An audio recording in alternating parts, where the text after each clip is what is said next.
الذي خلقك فسواك فعدلك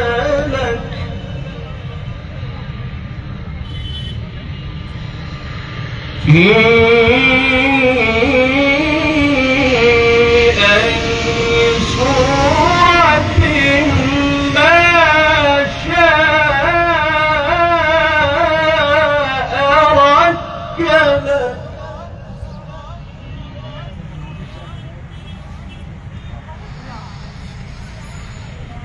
كلا بل تكذبون بالدين وإن عليكم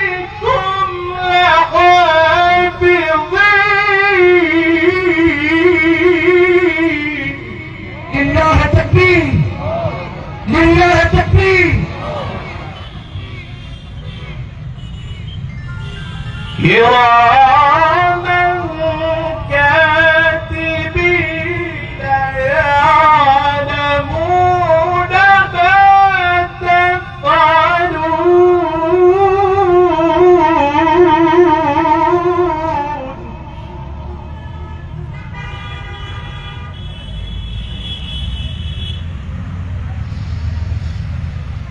إن الأبرار لفي نعيم وإن الفجار لفي جحيم.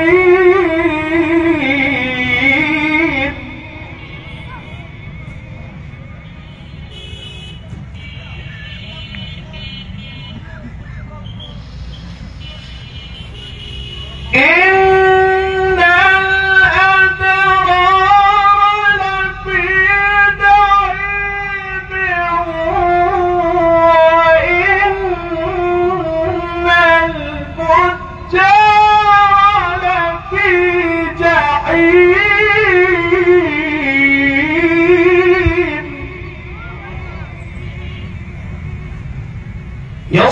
يصلونها يوم الدين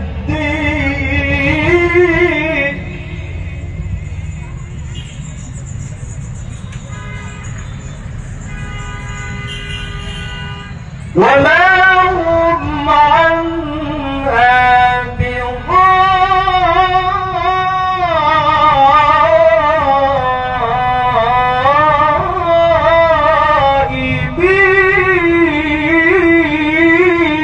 بغائبين.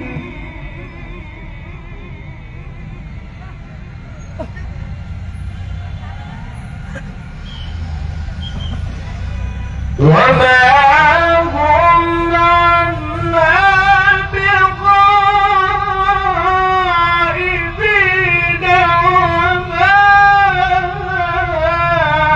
أدراك ما يوم الدين.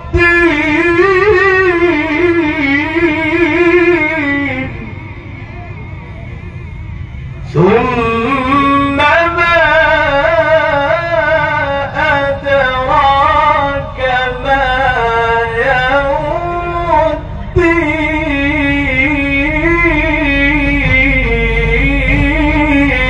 الدين. يوم لا تملك نفس لنفس شيئا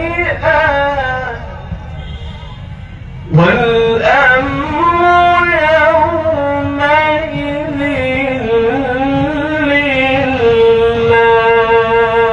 لله. صدق الله العظيم.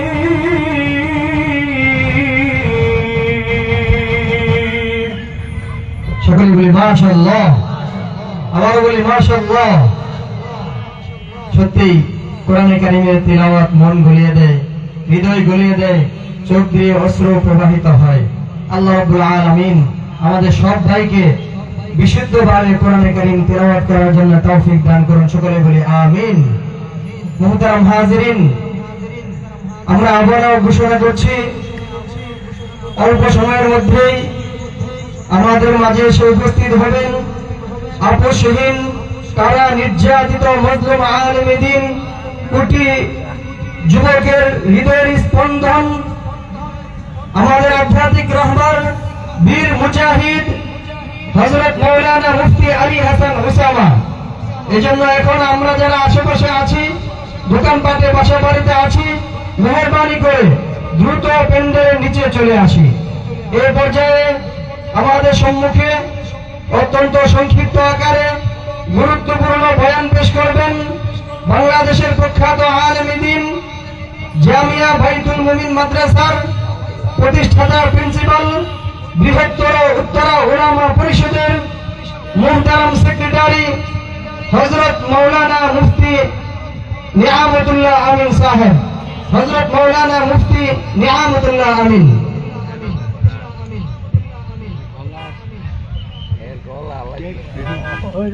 السلام عليكم ورحمة الله وبركاته.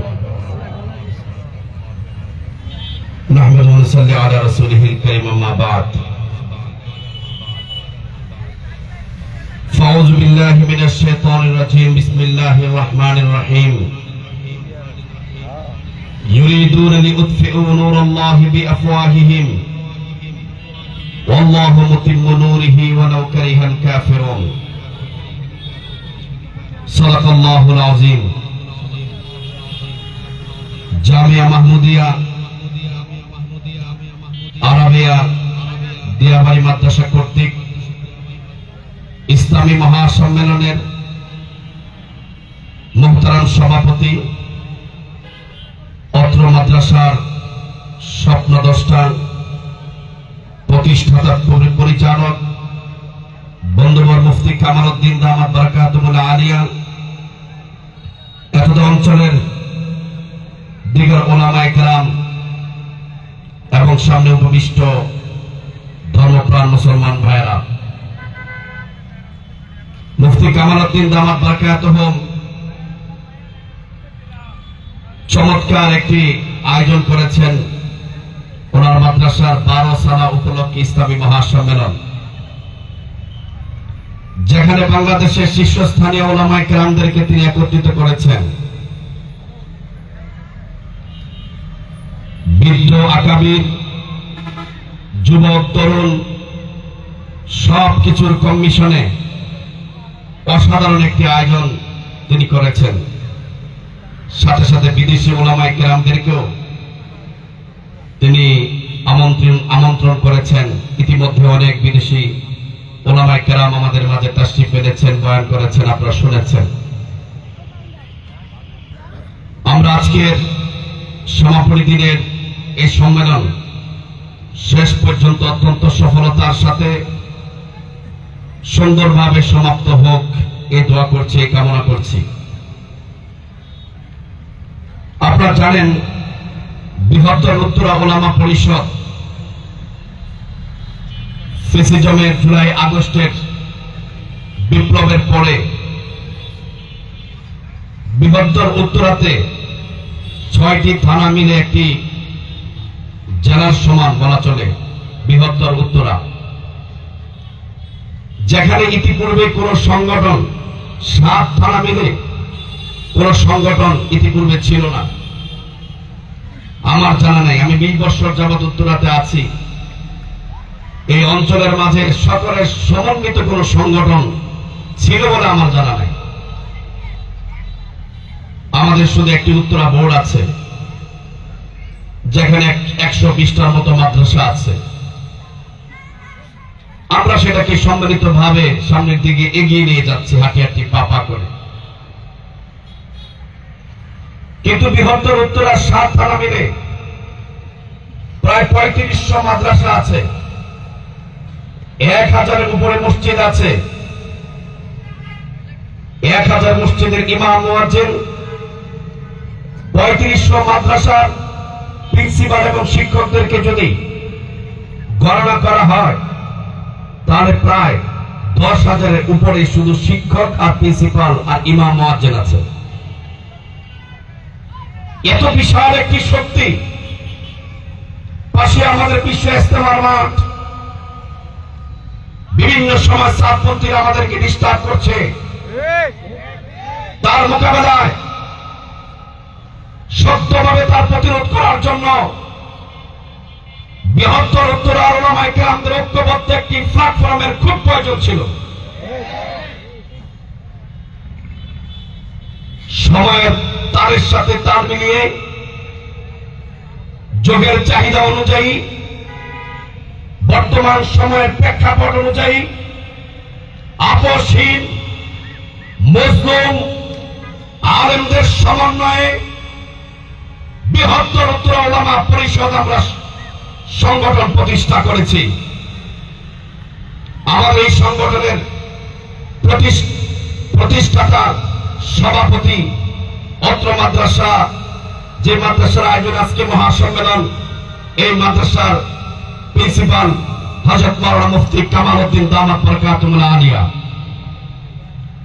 আমরা ইতিমধ্যে 7 থানা উলামা পরিষদের আন্ডারে, বৃহত্তর উত্তরা উলামা পরিষদের আন্ডারে 7 থানা কমিটি গঠন করতে সক্ষম হয়েছি। এক একটা থানাতে 100-র উপরে সদস্য বিশিষ্ট কমিটি করেছি। এভাবেই আমরা বৃহত্তর উত্তরাকে একটি সংগঠনের আন্ডারে এনে বাতিলের প্রতিরোধে, ভণ্ডপীরদের প্রতিরোধে, সাদিয়ানীদের প্রতিরোধে, কাদিয়ানীদের প্রতিরোধে, হিজবুত তাওহীদের প্রতিরোধে এই বৃহত্তর উত্তরা উলামা পরিষদ আপনাদেরকে নিয়ে কাজ করে যাবে ইনশাআল্লাহ। এই সংগঠন সামনের দিকে এগিয়ে যাক এবং দুর্দান্ত গতিতে এগিয়ে যাক। এটা কে কে চায় একটু হাত তুলে আমাদেরকে দেখান। নারে তাকবীর। আপনারা দেখেছেন আমাদের বাইতুল মুমিন মাদ্রাসার মাহফিলের পরে আমরা অল্প সময়, 1 সপ্তাহ সময়ে বৃহত্তর উত্তরা উলামা পরিষদের উদ্যোগে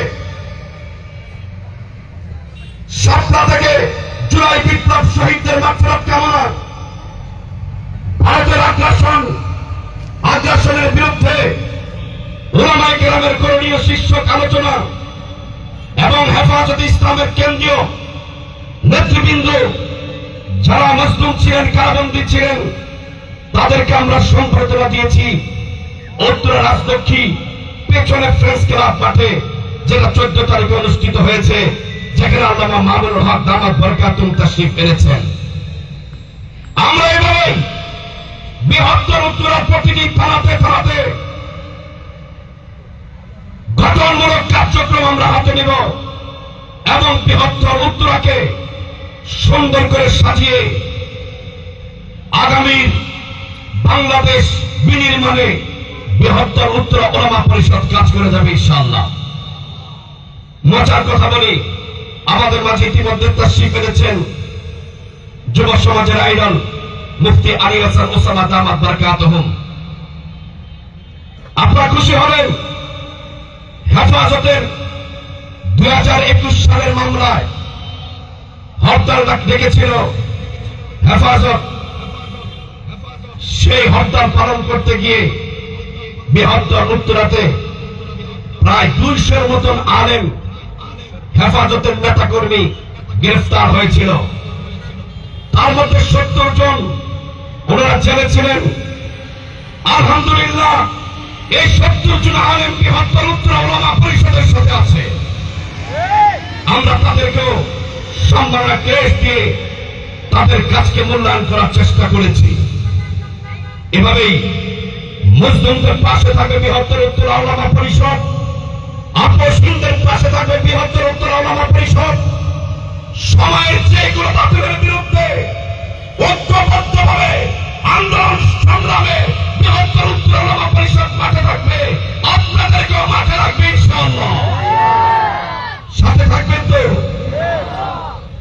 বৃহত্তর উত্তরা উলামা পরিষদ করার পরে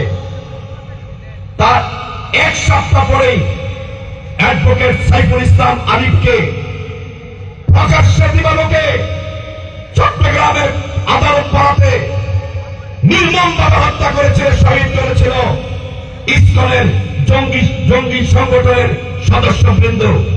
আমরা তাৎক্ষণিক কয়েক হাজার মুসলিমদেরকে নিয়ে, ধর্মপ্রাণ মুসলমান ভাইদেরকে নিয়ে সাইফুল ইসলাম আলিফের হত্যার বিচার চেয়ে আমরা উত্তরা রাজপথ কাঁপিয়ে দিয়েছিলাম। এভাবে ইনশাআল্লাহ রাজপথ কাঁপাবে, সময়ের গুরুত্বপূর্ণ কাজ বৃহত্তর উত্তরা ওলামা পরিষদ করে যাবে। আপনাদের সকলকে বৃহত্তর উত্তরা ওলামা পরিষদের ছায়াতলে এসে দিনের কাজকে সামনের দিকে এগিয়ে নেওয়া এবং সকল বাতিলের প্রতিরোধে ঐক্যবদ্ধ হয়ে কাজ করার তৌফিক দান করুক। মুফতি কামাল উদ্দিন ভাইকে কবুল করুক, কোরআন মাদ্রাসাকে কবুল করুক, আজকের এই ইসলামী মহাসম্মেলনকে কবুল করুক। আসসালামু আলাইকুম ওয়া রাহমাতুল্লাহি ওয়া বারাকাতুহু।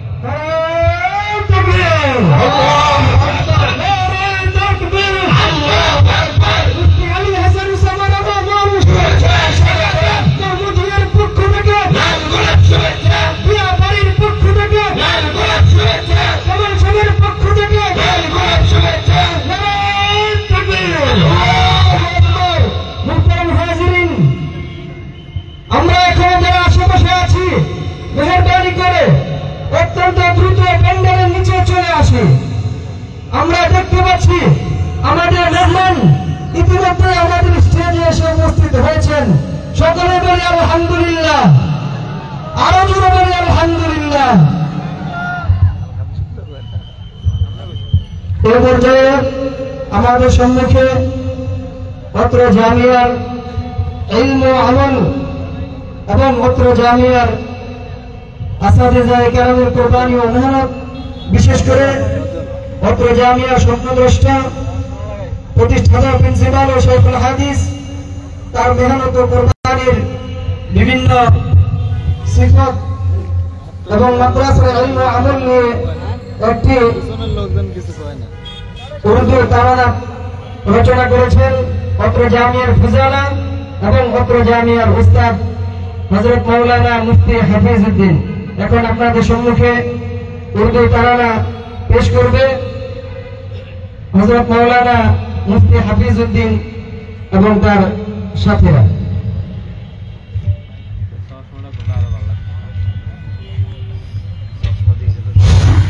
আসসালামু আলাইকুম ওয়া রাহমাতুল্লাহি ওয়া বারাকাতুহু।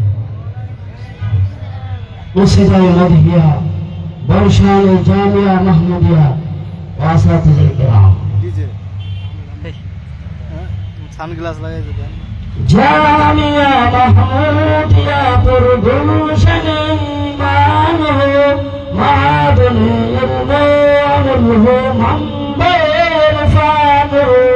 জামিয়া মাহমুদিয়া পুর গুলশানে মান হো মাদনে ইলমে আমল হো মাম্বের ফান হো। জামিয়া মাহমুদিয়া পুর গুলশানে মান হো মাদনে ইলমে আমল হো মাম্বের ফান হো। দাওয়াত তবলীগ দিতে পুর ফজা মাহউল হো হালকা মুশতে সুনান হো মারকাজে কুরআন হো।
ہو معدن علم و عمل ہو منبع عرفان ہو اسی کے ہر طالب کو کر لے حامی دین متی جن کی رگ رگ میں عشق رحمت للعالمین ان کے ہر اقدام سے اسلام کا بالا ہے گل اے خدائے جامعہ محمودیہ کو کر قبول سنت کی مشق اس میں ہر ہمیشہ جاری ہو رسول خیر الورا پر زندگی قربان ہو تازگی اس کی بروتر ہو سدا اے مصطفیٰ سایہ رحمت رہے تجھ سے ہمیشہ مہربان اس کے ہر طالب کو کر لے حامی کی نعمتی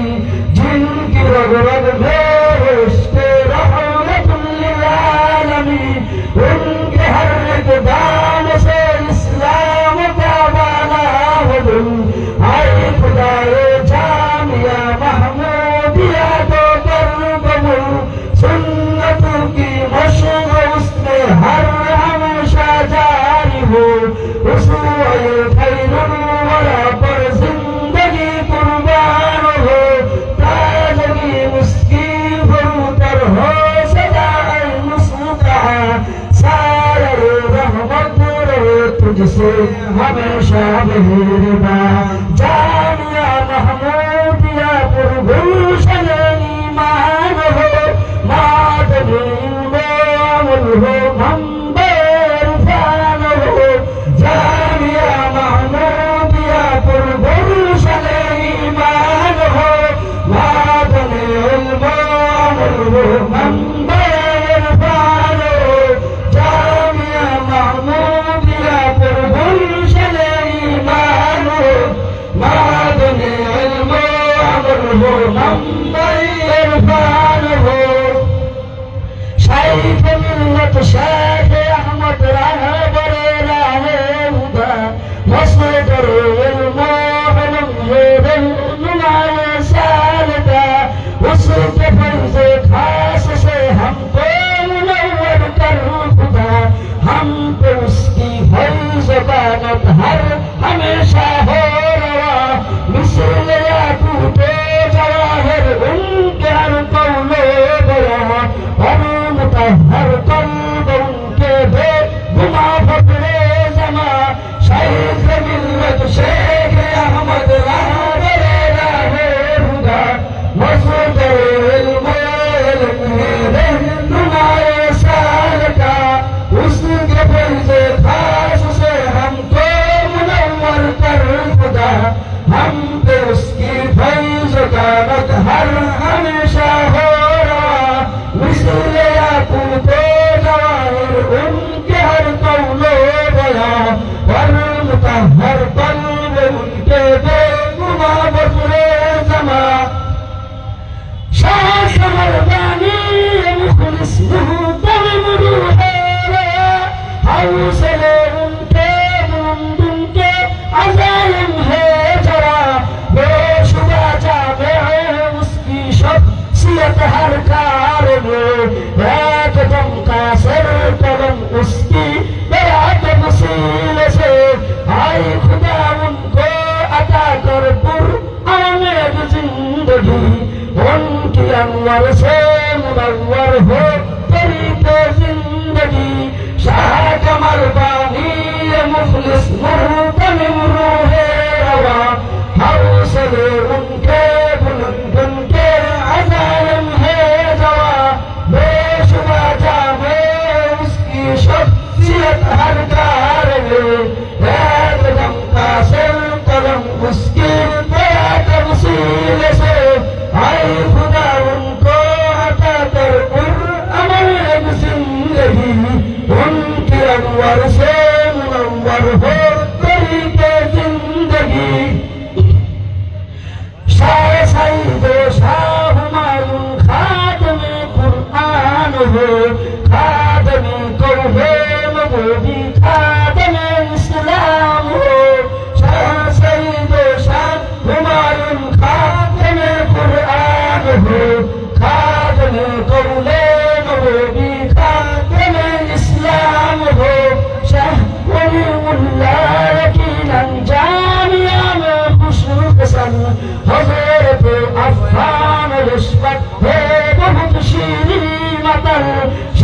वलीउल्लाह यकीनन जामिया में खुशी फसल हजरत अफ़्फ़ान रिश्वत है बहुत शीरीन वतन सैफ इस्लाम के इल्म से ये चमन हो खंदजन शाह इब्राहिम यकीनन ये उम्मत कंगो हो चमन सैफ इस्लाम के इल्म से ये चमन हो खंदजन शाह इब्राहिम यकीनन ये उम्मत कंगो हो चमन हज़रत अल्लाह से मुनव्वर जामिया की ये चमन इल्म कुरआन का हामिल हो हज़रत महदी हसन हज़रत अल्लाह से मुनव्वर जामिया की ये चमन इल्म कुरआन का हामिल हो हज़रत महदी हसन हज़रत अमदाद को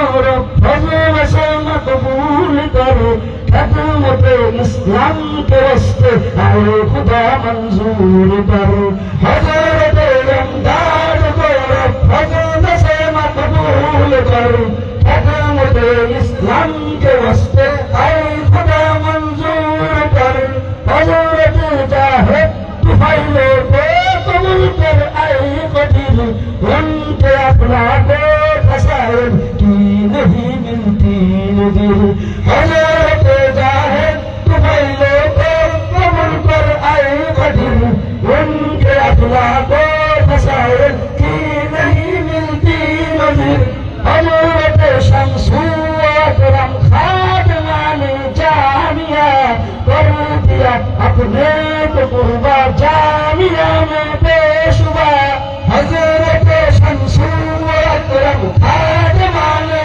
जामिया कर दिया अपने को कुर्बा जामिया में पेशवा हज़रत इस्लाम की खिदमत को मकबूल कर अपनी रहमत ओ फजल से उनको भी मंजूर कर हज़रत इस्लाम की खिदमत को मकबूल कर अपनी रहमत ओ फजल से उनको भी मंजूर कर जानिया महमूद या कुर्बुल चले ईमान हो मादने इल्मो अमल हो मंबे इरफान हो जामिया महमूद या कुर्बुल चले ईमान हो मादने इल्मो अमल हो मंबे इरफान हो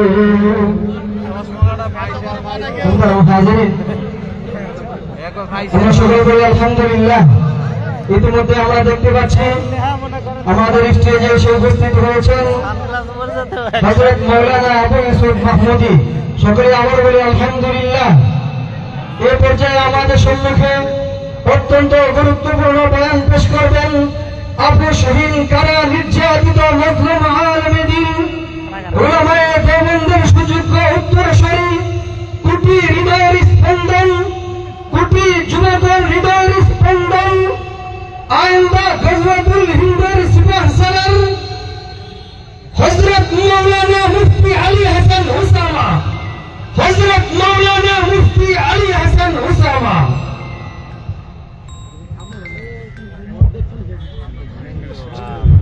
এতক্ষণ ইয়া করে আলেম السلام عليكم ورحمة الله وبركاته.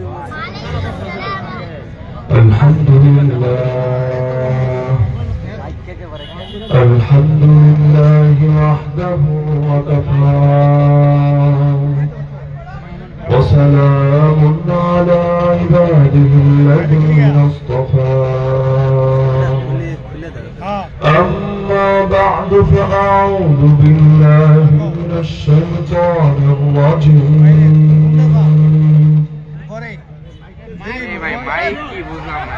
بسم الله الرحمن الرحيم يا أيها الذين آمنوا إن تنصروا الله ينصركم ويثبت أقدامكم وقال تعالى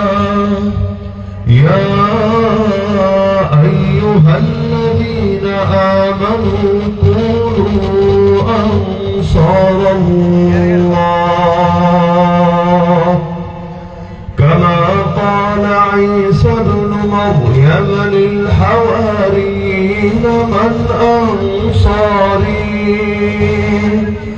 من أنصاري إلى الله قال الحواريون نحن أنصار الله فآمن طائفة من بني إسرائيل وكفر الطائفة فأيدنا الذين آمنوا على عدوهم فأصبحوا ظاهرين وقال النبي صلى الله تعالى عليه وسلم من لقي الله بغير أثر من الجهاد لقي الله وفيه ثلمة وقال أصحاب محمد رضي الله عنهم نحن الذين بايعوا محمدا على الجهاد ما بقينا أبدا. أعوذ بالله صدق الله العلي العظيم وبلغنا رسوله النبي الكريم. জামিয়া মাহমুদিয়া ইসলামিয়া ডিয়াবাড়ি উত্তরা ঢাকার উদ্যোগে একযুগ পূর্তিতে পাগড়ি প্রদান উপলক্ষে অনুষ্ঠিত 12 সালের দস্তরবন্দি আন্তর্জাতিক ইসলামী মহাসম্মেলনের আজকের দ্বিতীয় দিনের চলতি অধিবেশনের সম্মানিত সভাপতি, উপস্থিত শ্রদ্ধেয় মুক্তামির সাহেব মুফতি কামাল উদ্দিন সাহেব দামাত বরাকাতুহুল আলিয়া, উপস্থিত আমার সাথে ওয়াজিবুল ইহতারাম হযরত উলামায়ে কেরাম, এলাকার গণ্যমান্য মুরব্বিগণ, স্থানীয় এবং দূর-দূরান্ত থেকে আগত দিন-দরদি কোরআন প্রেমী তাওহীদ জনতা এবং পর্দার আড়ালে থাকা মা বোনেরা,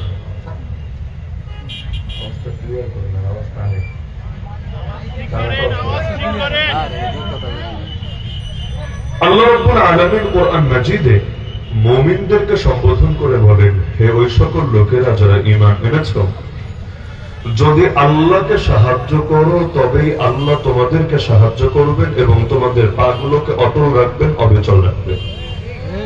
আল্লাহ আমাদেরকে সাহায্য করবেন, এটা আল্লাহর ওয়াদা। তবে আল্লাহ শর্ত দিয়ে দিচ্ছেন যে আল্লাহ তখনই তোমাদেরকে সাহায্য করবেন যখন তোমরা আল্লাহর সাহায্যকারী হবা, আল্লাহ তাআলার সাহায্যে তোমরা এগিয়ে আসবা। এমনকি অন্য আয়াতে আল্লাহ ডেকে বলেন, সূরা সফের সর্বশেষ আয়াত, ইয়া আইয়ুহাল্লাযীনা আমানু কুনু আনসারাল্লাহ, হে ঈমানদাররা তোমরা আল্লাহর সাহায্যকারী হয়ে যাও। তো বান্দা আবার আল্লাহর সাহায্যকারী হবে কিভাবে? টাকা পয়সা দিয়ে সাহায্য করবে নাকি অন্যান্য কাপড় চোপড় দিয়ে সাহায্য করবে? সাহায্য করবেটা কিভাবে? আল্লাহকে সাহায্য করা মানেই হলো আল্লাহর দ্বীনকে সাহায্য করা, আল্লাহর নবীকে সাহায্য করা, আল্লাহর কিতাবকে সাহায্য করা, আল্লাহর দেওয়া শরীয়তকে সাহায্য করা, আল্লাহর বান্দাদেরকে সাহায্য করা, আল্লাহর জমিনে আল্লাহর দ্বীন জিন্দা করার জন্য যে সাধ্যমতো সর্বোচ্চ অবদান রাখে। আল্লাহ বান্দাকে তখনই সাহায্য করবেন, আল্লাহ শর্ত দিয়ে দিচ্ছেন, ইযা ফাতা শারত ফাতাল মাশরু, শর্ত যদি পাওয়া না যায়, এই শর্তের উপর ভিত্তি করে যে বিধান দিয়েছিলেন সেটা পাওয়া যাবে না। আল্লাহ বলেছেন সাহায্য করবেন, তবে শর্ত লাগিয়ে দিয়েছেন আল্লাহকে সাহায্য করতে হবে।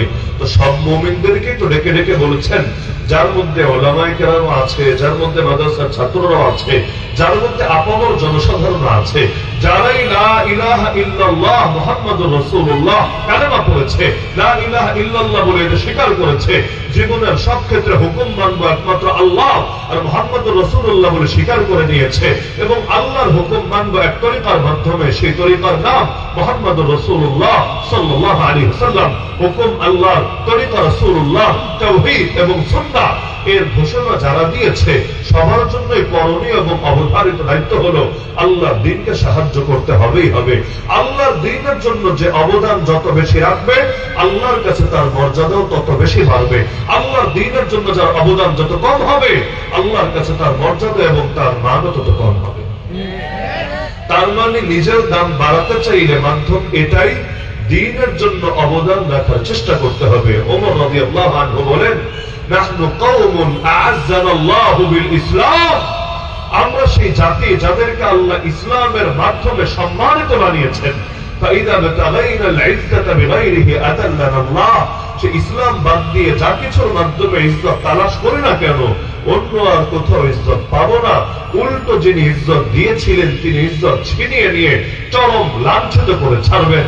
আজকের দুনিয়ায় মুসলমান কত তরিকাই না ইজ্জত চায়, কত তরিকাই না মুক্তি চায়, কত তরিকাই না শান্তি চায়, কিন্তু আল্লাহর দিনটা শুধু নিতে তাদের ভালো লাগে না, এখানে অ্যালার্জি কাজ করে। এজন্য বহু তরিকায় শান্তি খুঁজেও দিন শেষে শান্তি আর পায় না, উল্টো একটা যাওয়া ঝামেলার পরে আরেকটা ঝামেলার উপর নতুন করে পড়তে থাকে। বৃষ্টি থেকে পালায়, ঝর্ণার নিচে গিয়ে দাঁড়ায়। বৃষ্টি থেকে পালায় এজন্য যাতে করে শরীর না ভেজে, ঝর্ণার নিচে গিয়ে যখন দাঁড়ায় আগের চাইতে আরো বেশি ভেজতে থাকে। যেমন বাংলাদেশে ছাত্র জনতার আন্দোলন হলো, গণ অভ্যুত্থান হলো, এবার জাতির অনেকেই ভাবতে শুরু করলো, যাক এবার অন্তত বৈষম্য মুক্ত, শোষণ মুক্ত, জুলুম মুক্ত বাংলাদেশ পাবো। এখন হয়তো ইনসাফের বিজয় দেখবো, শান্তির বিজয় দেখবো, কল্যাণ প্রতিষ্ঠিত হতে দেখবো। সব ক্ষেত্রে আমরা এমন কিছু দেখবো যা দেখে সারা দুনিয়া গর্ব করবে। অতীতেও যতগুলো আন্দোলন হয়েছে, গণ অভ্যুত্থান হয়েছে, বিপ্লব হয়েছে, সবসময় এই সুখের স্বপ্ন দেখেই পাবলিক আন্দোলন করেছে, জীবন দিয়েছে, কোরবানি দিয়েছে। কারণ এমনি এমনি মানুষ জান দেয় না, তখনই মানুষ কোরবানি দেয় যখন এর চাইতে ভালো কিছু তার কোরবানির বিনিময় হলো বিগত দিনের চাইতে ভালো কিছু পাওয়ার আশা থাকে। যদি তারা এটা বোঝে যে না, আমি কোরবানি দিলে অবস্থা ভালো হবে না, যা ছিল তাই থাকবে, অথবা আগের চাইতে খারাপ হবে, তখন কেউই আগ্রহী হয় না জানের বাজি লাগাতে, কেউই আগ্রহী হয় না কোরবানি দিতে। তো দেখা গেল আন্দোলন হলো, অভ্যুত্থান হলো, বিপ্লব হলো এবং ফ্যাসিজম বিদায় হলো। আল্লাহর জমিনে অনেকেই তৃপ্তির ঢেকুর তুললো এবং শান্তির নিঃশ্বাস বয়ে যেতে লাগলো।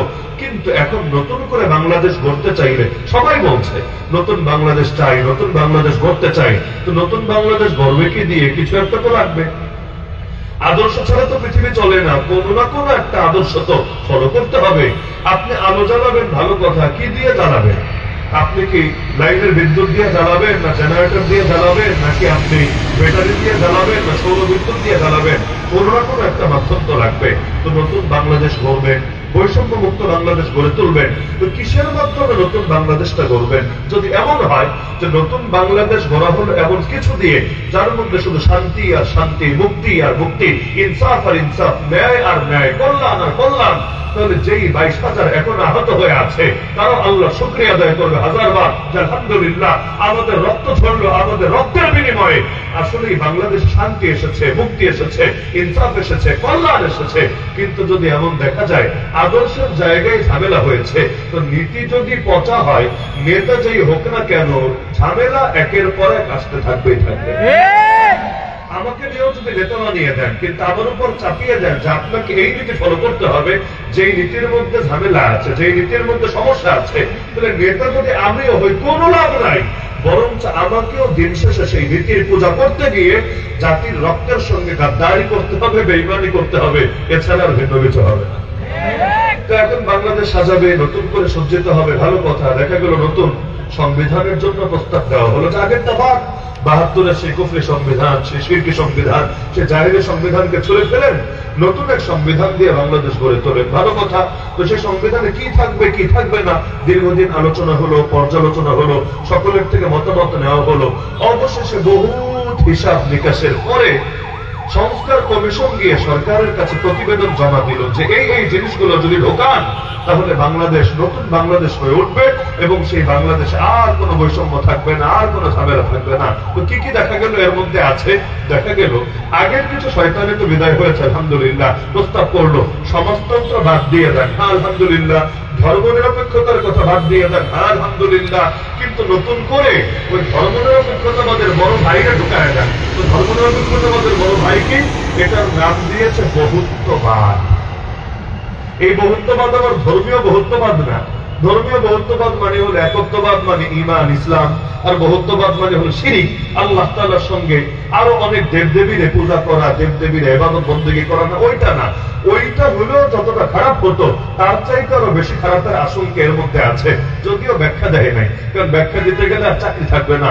যতটুকু লুকায় লুকায় করা যায় ততটুকু সফলতা, ব্যাখ্যা এখনো যায় নাই। তো ব্যাখ্যা যেহেতু দেয় নাই, আমরাও আন্দাজে ব্যাখ্যা করার দরকার নেই। তবে দুনিয়ার মধ্যে যেখানে যেখানে বহুত্ববাদের কথা বলে সব জায়গায় দেখা যায় বহুত্ববাদের নামে যত গোমরাহি আছে, যত ভণ্ডামি আছে, এমনকি নারী পুরুষের লিঙ্গের এই স্তরটাকে উঠিয়ে দিয়ে শরীর থেকে শরীফা থেকে শুরু করে আরো যত ভাইগ্রামি আর ভণ্ডামি আছে, এগুলোকে একটা একটা করে এস্টাবলিশ করার পথ খোলা হতে থাকে। বহুত্ববাদ শব্দটা কারো না কারো থেকে তো কপি পেস্ট করে এনেছে। এই জাতির কাজে তো হলো বিদেশ থেকে কপি করবে, হ্যাঁ, তবে নবীজির শহর থেকে কপি করবে না। খুলাফায়ে রাশিদিন তাদের সময় যে শাসন করেছেন এখান থেকে কপি করবে না। ওটা বললে ইজ্জত যাবে। যদি বলে খেলাফত চাই, ইজ্জত শেষ। যদি বলে গণতন্ত্র চাই, বলবে মাশাআল্লাহ মারহাবা। যদি বলে ইসলামী শাসন চাই, বলবে দেখেছো পুরাই মৌলবাদী, পুরাই উগ্রবাদী, পুরাই জঙ্গি। আর যদি বলে যে না, আমরা হলো জনগণের শাসন চাই, জনগণের সার্বভৌমত্ব চাই, বলবে মাশাআল্লাহ এইটাই ভালো লোক। মানে আল্লাহর কথা বললেই সমস্যা, এনার্জি উঠবে।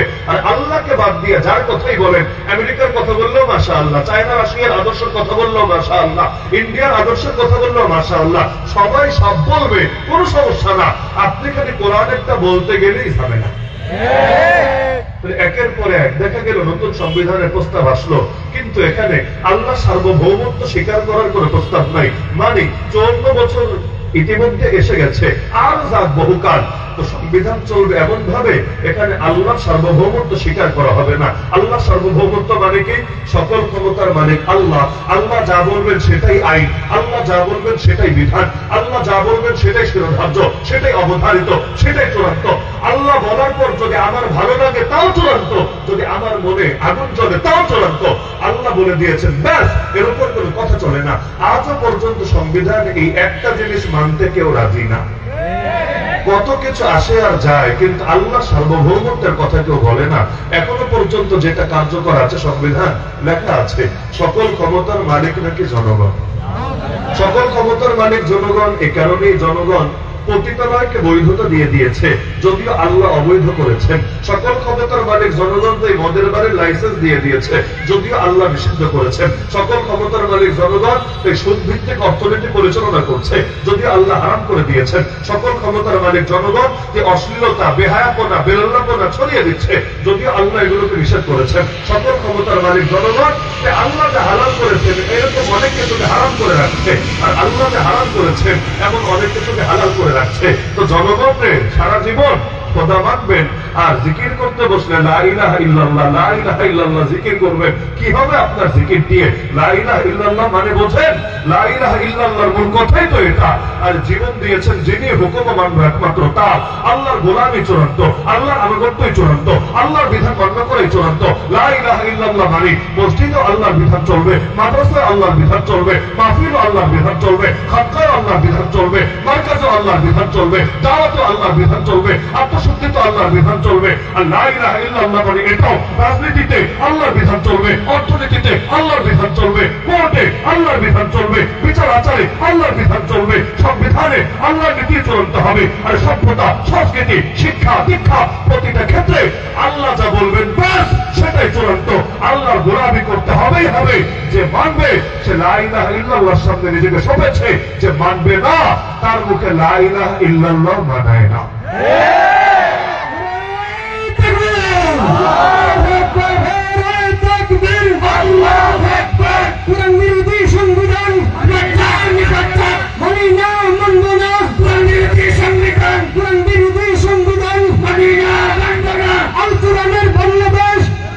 জিন্দাবাদ জিন্দাবাদ, আল কোরআনের বাংলাদেশ জিন্দাবাদ জিন্দাবাদ, আল কোরআনের বাংলাদেশ জিন্দাবাদ জিন্দাবাদ। নারায়ে তাকবীর, আল্লাহু আকবার।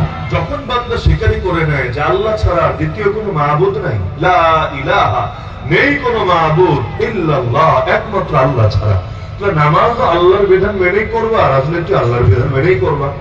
নাকি খোদা আবার কয়েকজন হবে যে উনি নামাজের খোদা, উনি রাজনীতির খোদা, উনি রোজার খোদা আর উনি অর্থনীতির খোদা। উনি হলেন গিয়ে আমার শিক্ষা দীক্ষার খোদা, আর উনি হলেন আমার সভ্যতা সংস্কৃতির খোদা। এক খোদাই যদি বিশ্বাসী হও, কালেমায় প্রথমে তো নাকচ করে, পরে না সাব্যস্ত করে। প্রথমে বলে লা ইলাহা, কোন মাবুদ মানি না। কথাটা কিন্তু অনেক ব্যাপক। দেয়ার ইজ নো গড, কোন মাবুদ নাই, কেউ নাই, কেউ নাই, একজনও না। পরে গিয়ে শুধু একজন এখান থেকে নাকচ করে যে না, প্রথমে বাকি সবাই না করে দিলাম, লাস্টে গিয়ে সিরেফ একজনকে মেনে নিলাম, ইল্লাল্লাহ। এই কথাটা বলার সুবিধা কি জানেন? যদি বলতো আল্লাহু ইলাহ, এরকম যদি কালেমা হতো, তাহলে এখানে একটু দুর্বলতা থাকতো। আল্লাহু ইলাহ মানে আল্লাহ মাবুদ, কিন্তু তার কোন মাবুদ আছে কি নাই ওই বিষয়টা এখানে আড়াল থাকতো। তখন এক জায়গায় আল্লাহরে মানতো, তো আর এক জায়গায় আরেকজনকে মানতো। যেমন মক্কার মুশরিক আবু জাহাল, আবু লাহাব, উতবা, শাইবা, এটা ঝামেলা কি ছিল? এরা কিন্তু নাস্তিক ছিল না। যারা কোরআন পড়েছে সবাই জানে এরা নাস্তিক ছিল না। এরা কি ছিল? মুশরিক। মুশরিক মানে কি? আল্লাহ নিজে কোরআনে জানিয়েছেন এদের অবস্থা, ওয়ালা ইন সাআলতাহুম মান খালাকাস সামাওয়াতি ওয়াল আরদ ওয়া সাখখারা আশ-শামসা ওয়াল কমার লা ইয়াকুলুন্না আল্লাহ। কেন ভাই, আপনি যদি ওদেরকে জিজ্ঞাসা করেন, বলো তো আসমানগুলো কে বানিয়েছেন, জমিন কে সৃষ্টি করেছেন, চাঁদ সূর্য কে পরিচালনা করেন, আল্লাহ নিজেই জবাব দিয়ে দিচ্ছেন যে মুশরিক হতে পারে, কিন্তু ওরা বলবে লা ইয়াকুলুন্না আল্লাহ, আল্লাহ। তার মানে আসমান সৃষ্টি করেছেন আল্লাহ, জমিন সৃষ্টি করেছেন আল্লাহ, চাঁদ সূর্য পরিচালনা করেন আল্লাহ। আপনি বলবেন তাহলে তো মুসলমানই। মুশরিক বলি কেন? মুশরিক বলি এই কারণে, কারণ আল্লাহকে কিছু ক্ষেত্রে তো খুব মেনেছে, মাশাআল্লাহ খুব মানা মেনেছে, কোনো ঝামেলা না। কিন্তু ইবাদত যখন করে তখন আর খালি এক আল্লাহর ইবাদতে সীমাবদ্ধ থাকতে পারে না, বহু দেব দেবীর পূজা করে আর দিন শেষে ব্যাখ্যা দেয় মা না'বুদুহুম ইল্লা লিয়ুকাররিবুনা ইলাল্লাহি যুলফা। আমরা এদের ইবাদত করি যাতে করে এরা আমাদেরকে আল্লাহর নিকটে পৌঁছে দেয়। মানে পিএস ধরেছে, ভায়া ধরেছে, মাধ্যম ধরেছে, ডাইরেক্ট সকল রাজার রাজা যিনি, সকল রাজাও যার গোলাম, তার পর্যন্ত অ্যাক্সেস পাবে কিভাবে? তো দুনিয়াতে যেমন লিঙ্ক ধরে ধরে যেতে হয়, পার্টি নেতা ধরে বড় নেতা পর্যন্ত রিচ করতে হয়, একইভাবে আল্লাহ পর্যন্ত পৌঁছাবে ডাইরেক্ট যাবে কিভাবে? এজন্য বহুজনকে শরীক করে নাই। আল্লাহ নবী যদি বলতেন যে তোমরা আল্লাহকে সৃষ্টিকর্তা হিসাবে মেনে নাও, তোমরা আল্লাহকে চাঁদ সূর্যের পরিচালক হিসাবে মেনে নাও, ওরা একজন নবীর উপর রাগান্বিত হতো না, ওরা একজন নবীর দুশমনে পরিণত হতো না, কারণ এটা ওরা মানত। এ নিয়ে কোনো ঝামেলা ছিল। তাহলে বলবেন নবীর সঙ্গে লাগলো কি নিয়ে? নামাজ রোজা হজ যাকাত নিয়ে মনে হয় লেগেছে না। হজ তো ওরাও করতো, কেউ কাপড় পরে, কেউ ল্যাংটা হয়ে, যাদের পোশাক ছিল নতুন কাপড় ক্রয় করে সেটা দিয়ে করতো, যাদের পোশাক ছিল না চিন্তা করতো এই কাপড় পরে কত পাপ করেছি, এই কাপড় পরে আল্লাহর ঘর তো অফ করি কিভাবে, তাহলে কি বা করার আছে? পয়সাও যেহেতু বেশি নাই, নতুন কাপড় কিনে নেব, তাহলে জন্ম হয়েছে যে পোশাকে, ওই পোশাকে কাজ সেরে দেই, ব্যাস চামড়ার পোশাকে ওরা তফ সেরে দিত। যদিও পুরুষরা করতো দিনে, নারীরা করতো রাতে। ওই জাহেলিযুগে এতটুকু সভ্যতা ভদ্রতা ওদের ছিল, নারী পুরুষ একসাথে তফ করতে আসতো না। নারীরা বলতো যে আমরা জামা খুলেছি আল্লাহকে খুশি করার জন্য, পর পুরুষকে আমার শরীরে অ্যাক্সেস দেওয়ার জন্য না। দেখা যাচ্ছে এই যে হজ করতো, বাইতুল্লাহর বিভিন্ন খেদমত করতো, হাজিদেরকে পানি পান করাতো, এমনকি মাঝে মাঝে সিয়াম সাধনা করতো, ইবাদত বন্দেগীও টুকটাক করার চেষ্টা করতো, যদিও এক সেজদা আল্লাহকে দিত, আবার মাঝে মাঝে অন্যদেরকেও দিত। কিন্তু দেখা যেত এই নামাজ নিয়ে, রোজা নিয়ে, হজ নিয়ে, যাকাত নিয়ে ওদের মূল এনার্জি ছিল না।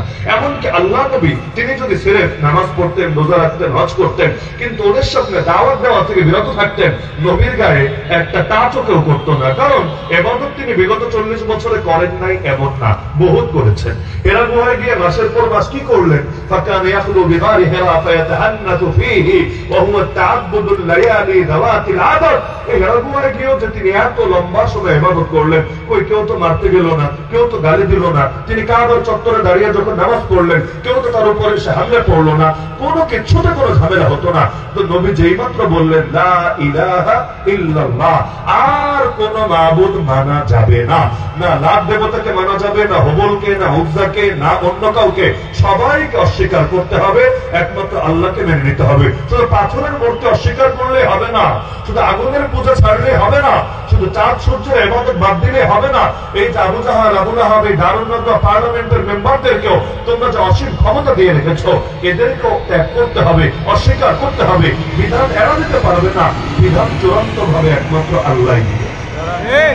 আপনি কোরআন পড়লে দেখবেন হার জামানায় নেতারাই নবীদের পেছনে বেশি লেগেছে। আজকে পর্যন্ত একদম ইতিহাসের শুরু থেকে আজ পর্যন্ত পড়েন, দেখবেন সাধারণ মানুষরা নবী এবং নবীর ওয়ারিসদের সঙ্গে নিজেদের থেকে গায়ে করে কমই লেগেছে, কিন্তু অসাধারণ মানুষ যারা, মানে হলো পাতি নেতা, বড় নেতা, বিভিন্ন স্তরের নেতা এবং পাওয়ারের অধিকারী যারা, তারাই নবীদের সঙ্গে বেশি ঝামেলা করেছে। কোন যুগে তাদের নাম ফেরাউন, কোন যুগে নমরুদ, কোন যুগে নাম ভিন্ন, কিন্তু ঘুরে ফিরে চরিত্র একই, থিম একই, জাস্ট ওয়ালপেপার চেঞ্জ। এক এক সময় এক এক ওয়ালপেপার আসে, কিন্তু মূল থিম একই থাকে। এই বাংলাদেশেও যেমন দেখা যায় যে বিভিন্ন সময় বিভিন্ন ব্যক্তি পরিবর্তন হয়, নাম পরিবর্তন হয়, কিন্তু খাসলত সে একই থাকে। একটা যায় আর একটা এসে তার খলিফা হয়ে যায়। উদাহরণ বেশি দেওয়া যাবে না, অনেকের কলেজে আঘাত লাগবে। একটা যায়, পাবলিক তারা মিস করে, পাবলিক তারা মিস করে, পরবর্তীতে দেখা যায় আরেকজন কোন ধরনের এজাজত ছাড়া অটো খলিফায় পরিণত হতে থাকে। বলে দেখা যাচ্ছে এই যে এক সিলসিলা আজীব ভাবে চলে আসছে। তো নেতাদের ঝামেলা কোথায়? নবীদেরকে নিয়ে সমস্যা কোথায়? সাধারণ মানুষরা তো এত ঝামেলা করছে না, এমনকি ওরা এসে উল্টা আপত্তি করে, দেখো নবী তোমার উপর কিভাবে ঈমান আনবো। ওয়াত্তাবাআকাল আরযালুন, সমাজের নিম্ন শ্রেণীর লোকেরা, বি ক্লাসরা তোমার অনুসারী হয়ে বসে আছে। আমরা আসবো, শর্ত হলো এদেরকে সরাতে হবে, এদেরকে ভাগাতে হবে। এমনকি আমার নবীকেও এই টাইপের অফার দেওয়া হয়েছে।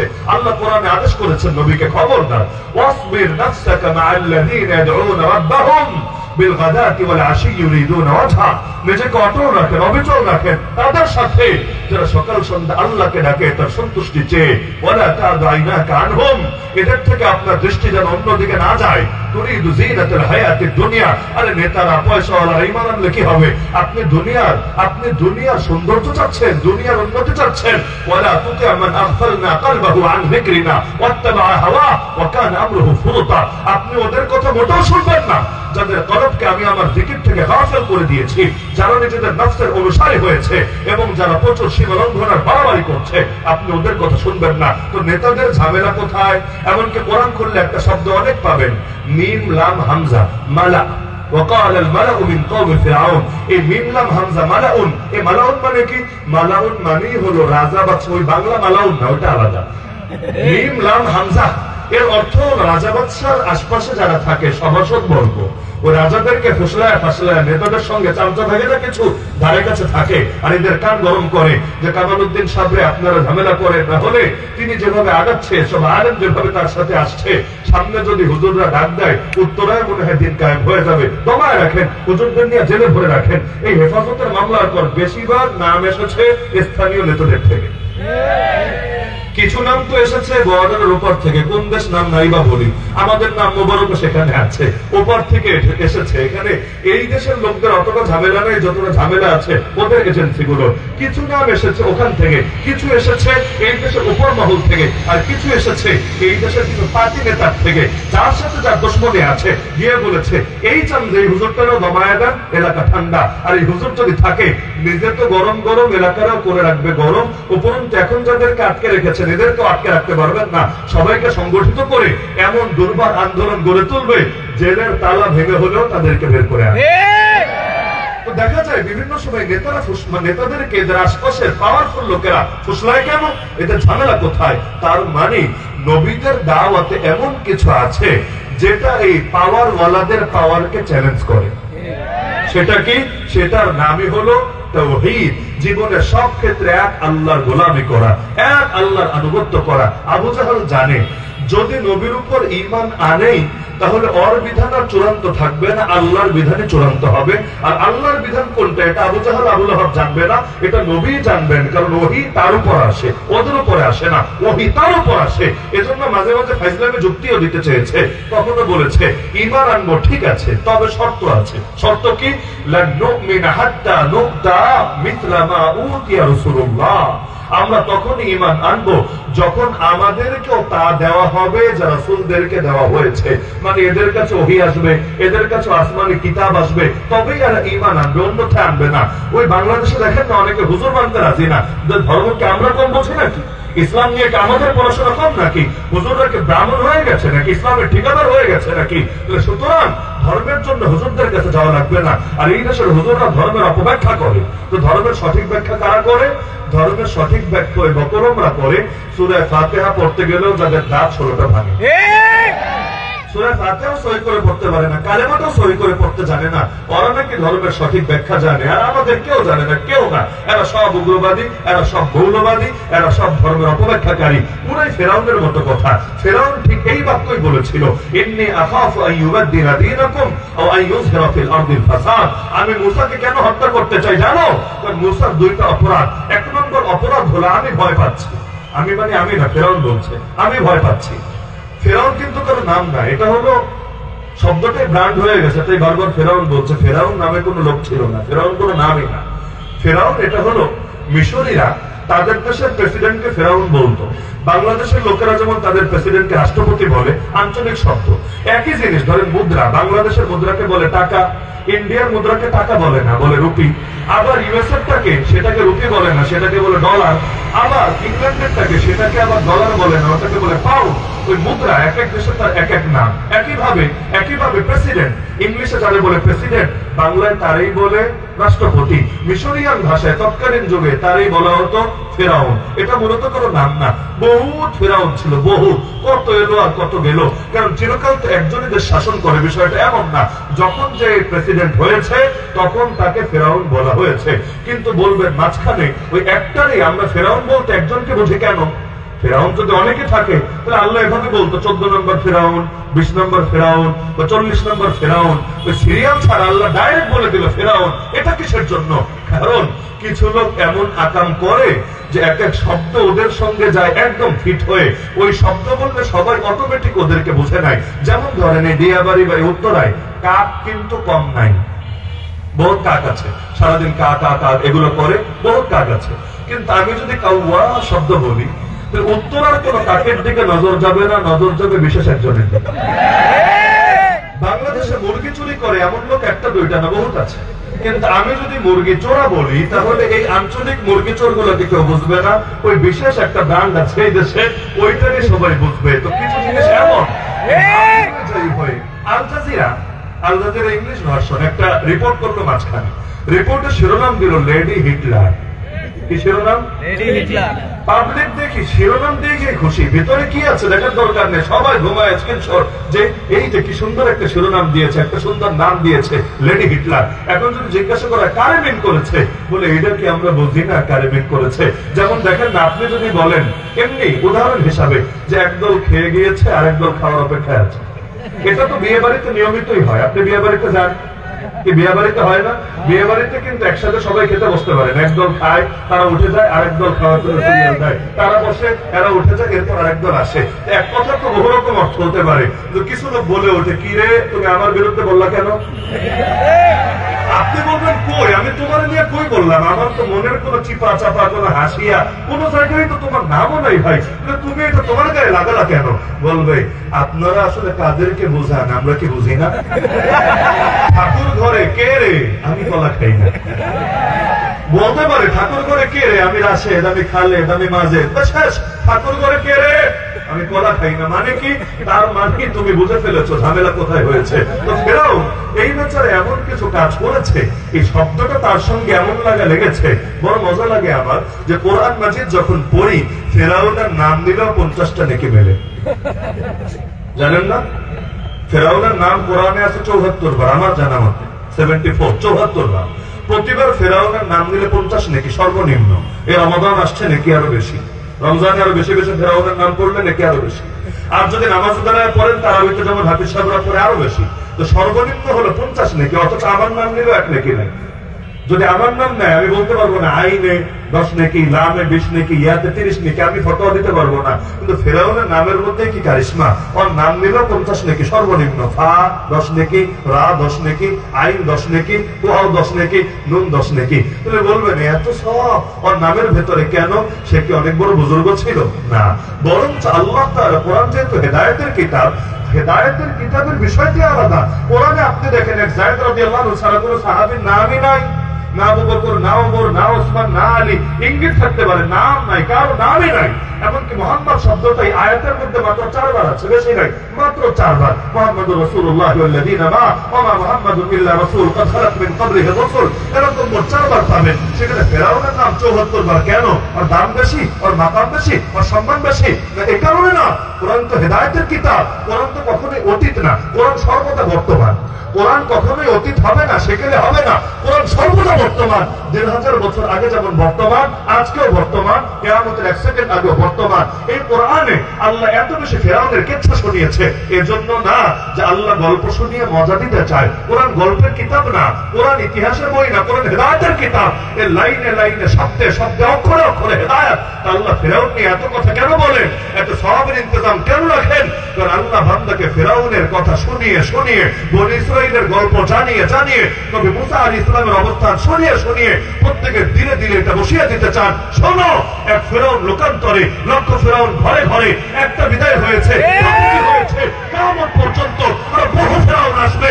আর তোমার জামানার ফেরাউন যেই হবে, তার বিরুদ্ধে জামানার মুসা হয়ে লাঠি হাতে নিয়ে কিভাবে নামতে হবে, সেই সবক তুমি শিখে নিবা কোরআনের পাতা থেকে।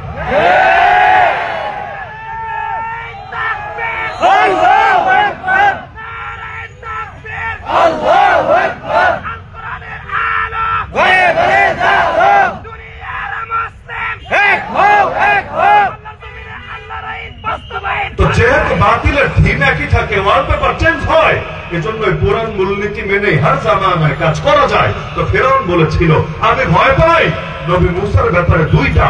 1 নম্বর ভয় হলো আইয়ুবাদদিলা দীনাকুম, সে তোমাদের দ্বীনকে বদলে দেবে। দিন মানে রাত দিন, এই দিন না, দিন মানে ধর্ম, আদর্শ। সে তোমাদের আদর্শ, তোমাদের ধর্ম, তোমাদের জীবন ব্যবস্থাকে বদলে দেবে। মানে কি? এই যুগের ভাষায় বললে ধর্মের অপব্যাখ্যা করবে। ধর্ম হেফাজতের জন্য ফেরাউনের কত আন্তরিকতা! বাহ বাহ বাহ! ফেরাউন ধর্মকে হেফাজত করবে, ধর্ম প্রচারের জন্য উদ্যোগ রাখবে, অবদান রাখবে, বিভিন্ন সাংস্কৃতিক কেন্দ্র গড়ে তুলবে। তবে ধর্মের অপব্যাখ্যা যাতে নবী মুসা করতে না পারে, যাতে মানুষকে ধর্মের নামে উগ্রবাদী না বানাতে পারে।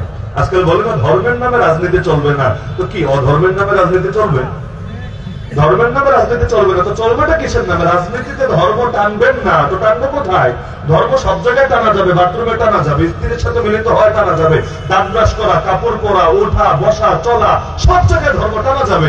আর রাজনীতিতে ধর্ম টানা যাবে না, তো কিছু একটা তো টানতে হবে, কারণ আদর্শ ছাড়া তো কাজ হয় না। কোন না কোন এক আদর্শ তো টানতে হবে হবে। কোন আদর্শ হবে? বুঝেছি, আল্লাহর ধর্ম টানতে তোমাদের বড় বড় মদের বোতল খাওয়া বন্ধ হবে। ওদের আদর্শ টানলে তোমাদের ধান্দা খুব ভালো চলবে।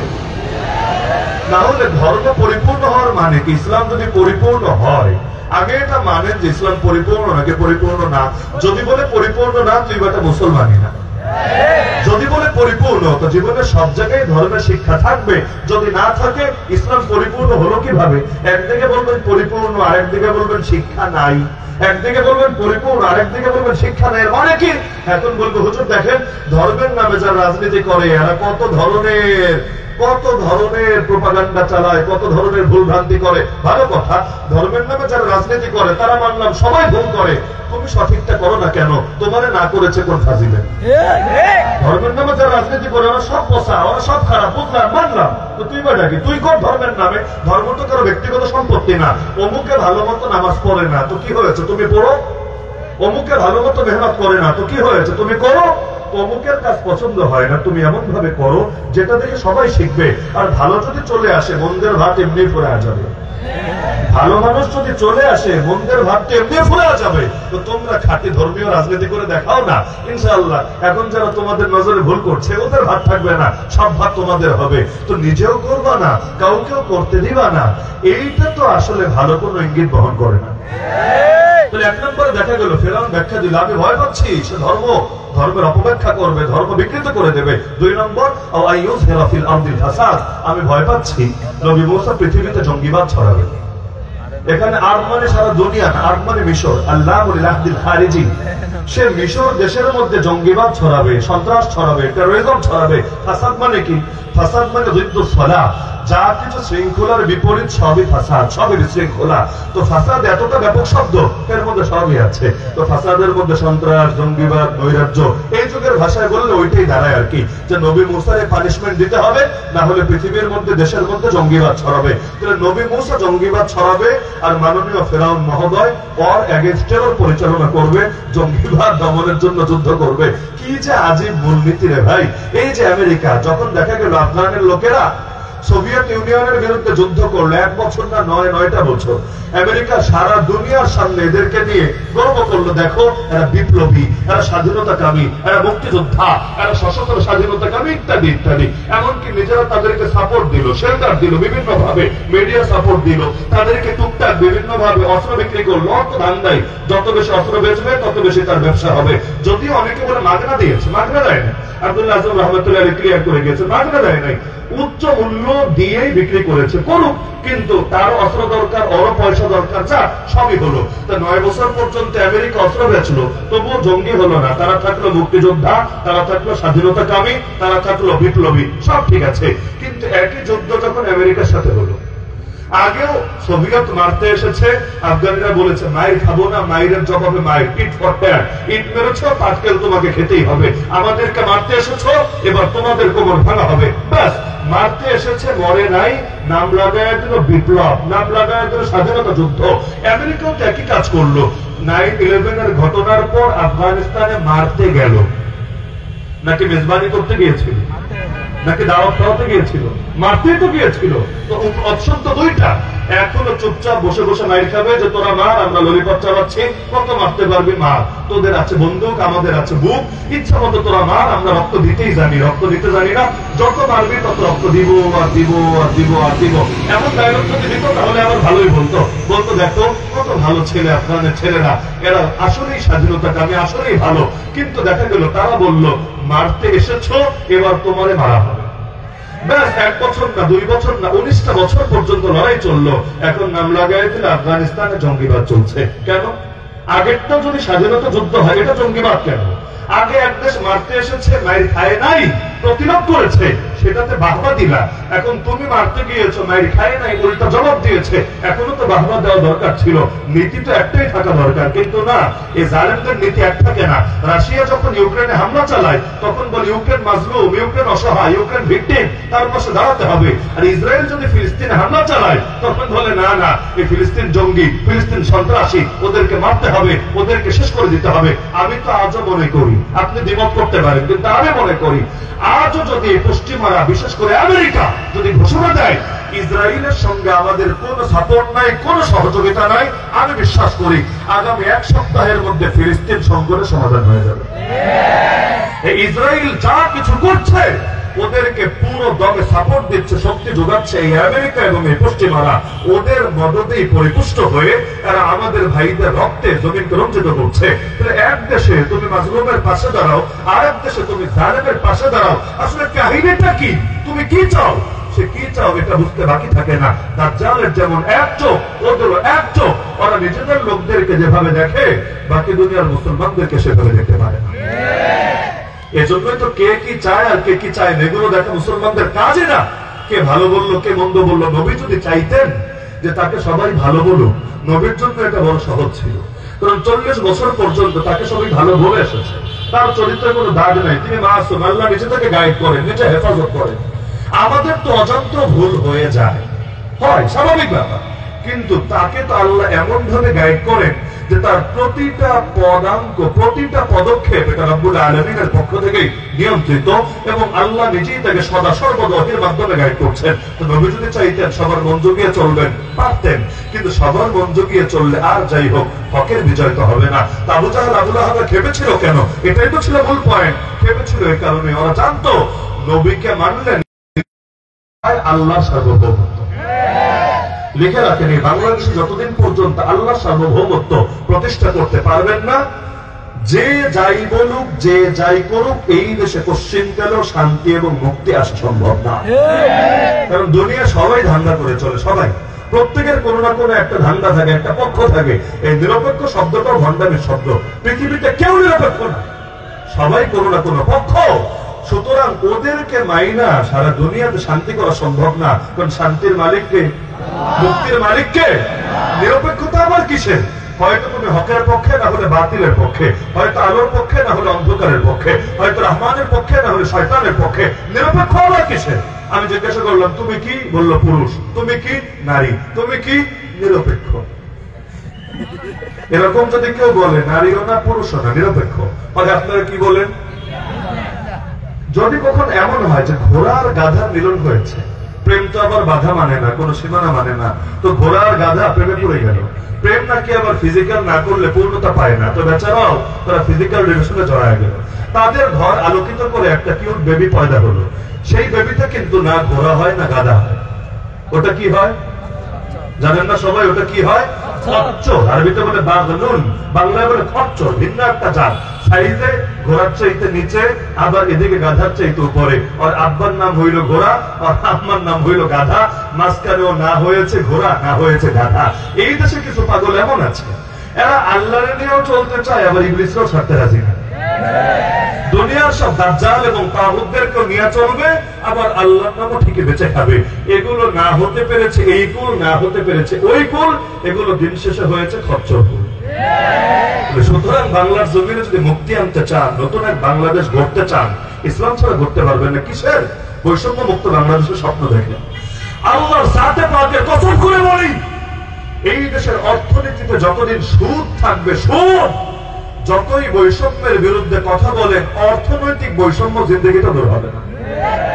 আর অর্থনৈতিক বৈষম্য যদি দূর না হয়, বাকি বৈষম্যের বেশি দামও থাকবে না। আগে তো পেটে খাবার লাগবে, তারপর বাকি উন্নয়ন চোখে পড়বে। পেটে যদি খাবার না থাকে, ওই পদ্মা সেতু গিলে খাবে নাকি? পেটে যদি খাবার না থাকে, ওই টানের পানিতে ভিজিয়ে পান করবে নাকি? পেটে যদি খাবার না থাকে, রাস্তা কি হলো আর আকাশ পথ কি হলো, এগুলো দেখে দেখে নিজের চাহিদা মেটাবে নাকি?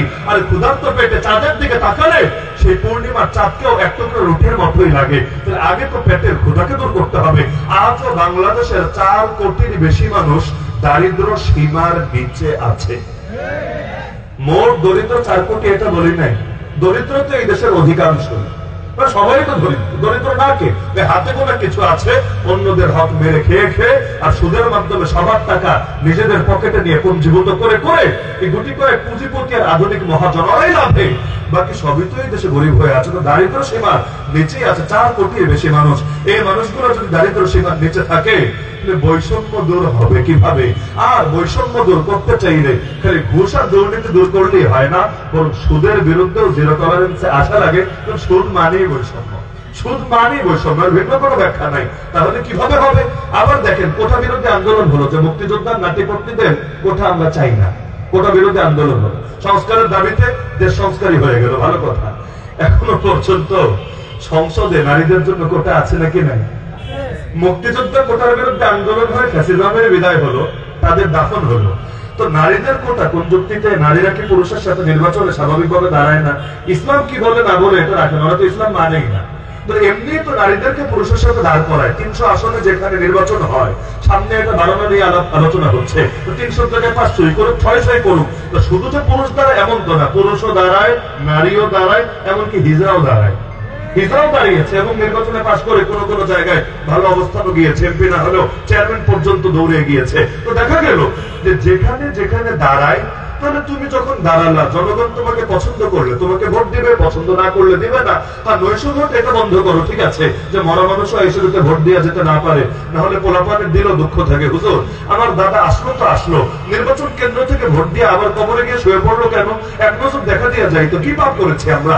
এক নজর দেখা দিয়ে গেলেও তো ভালো লাগতো। তো ওইটা অন্তত না হোক, মরা মানুষ এসে ভোট দিবে, আপনি ঘরে থাকবেন, অত ভোট হবে। তাহলে তুমি দাঁড়াও, তোমার যোগ্য মনে করলে, জনপ্রতিনিধি বানাতে চাইলে জনগণে ভোট দিবে।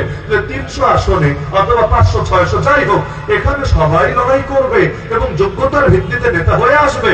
আর কিছু মানুষ মাগনা ছক্কা মারবে, এতে দাঁড়াতে হবে না, এদের নির্বাচিত হতে হবে না। তারা অটো পাস, অটো আমির, অটো নেতা, এই সব থেকে অটোই লাগালো ঝামেলা।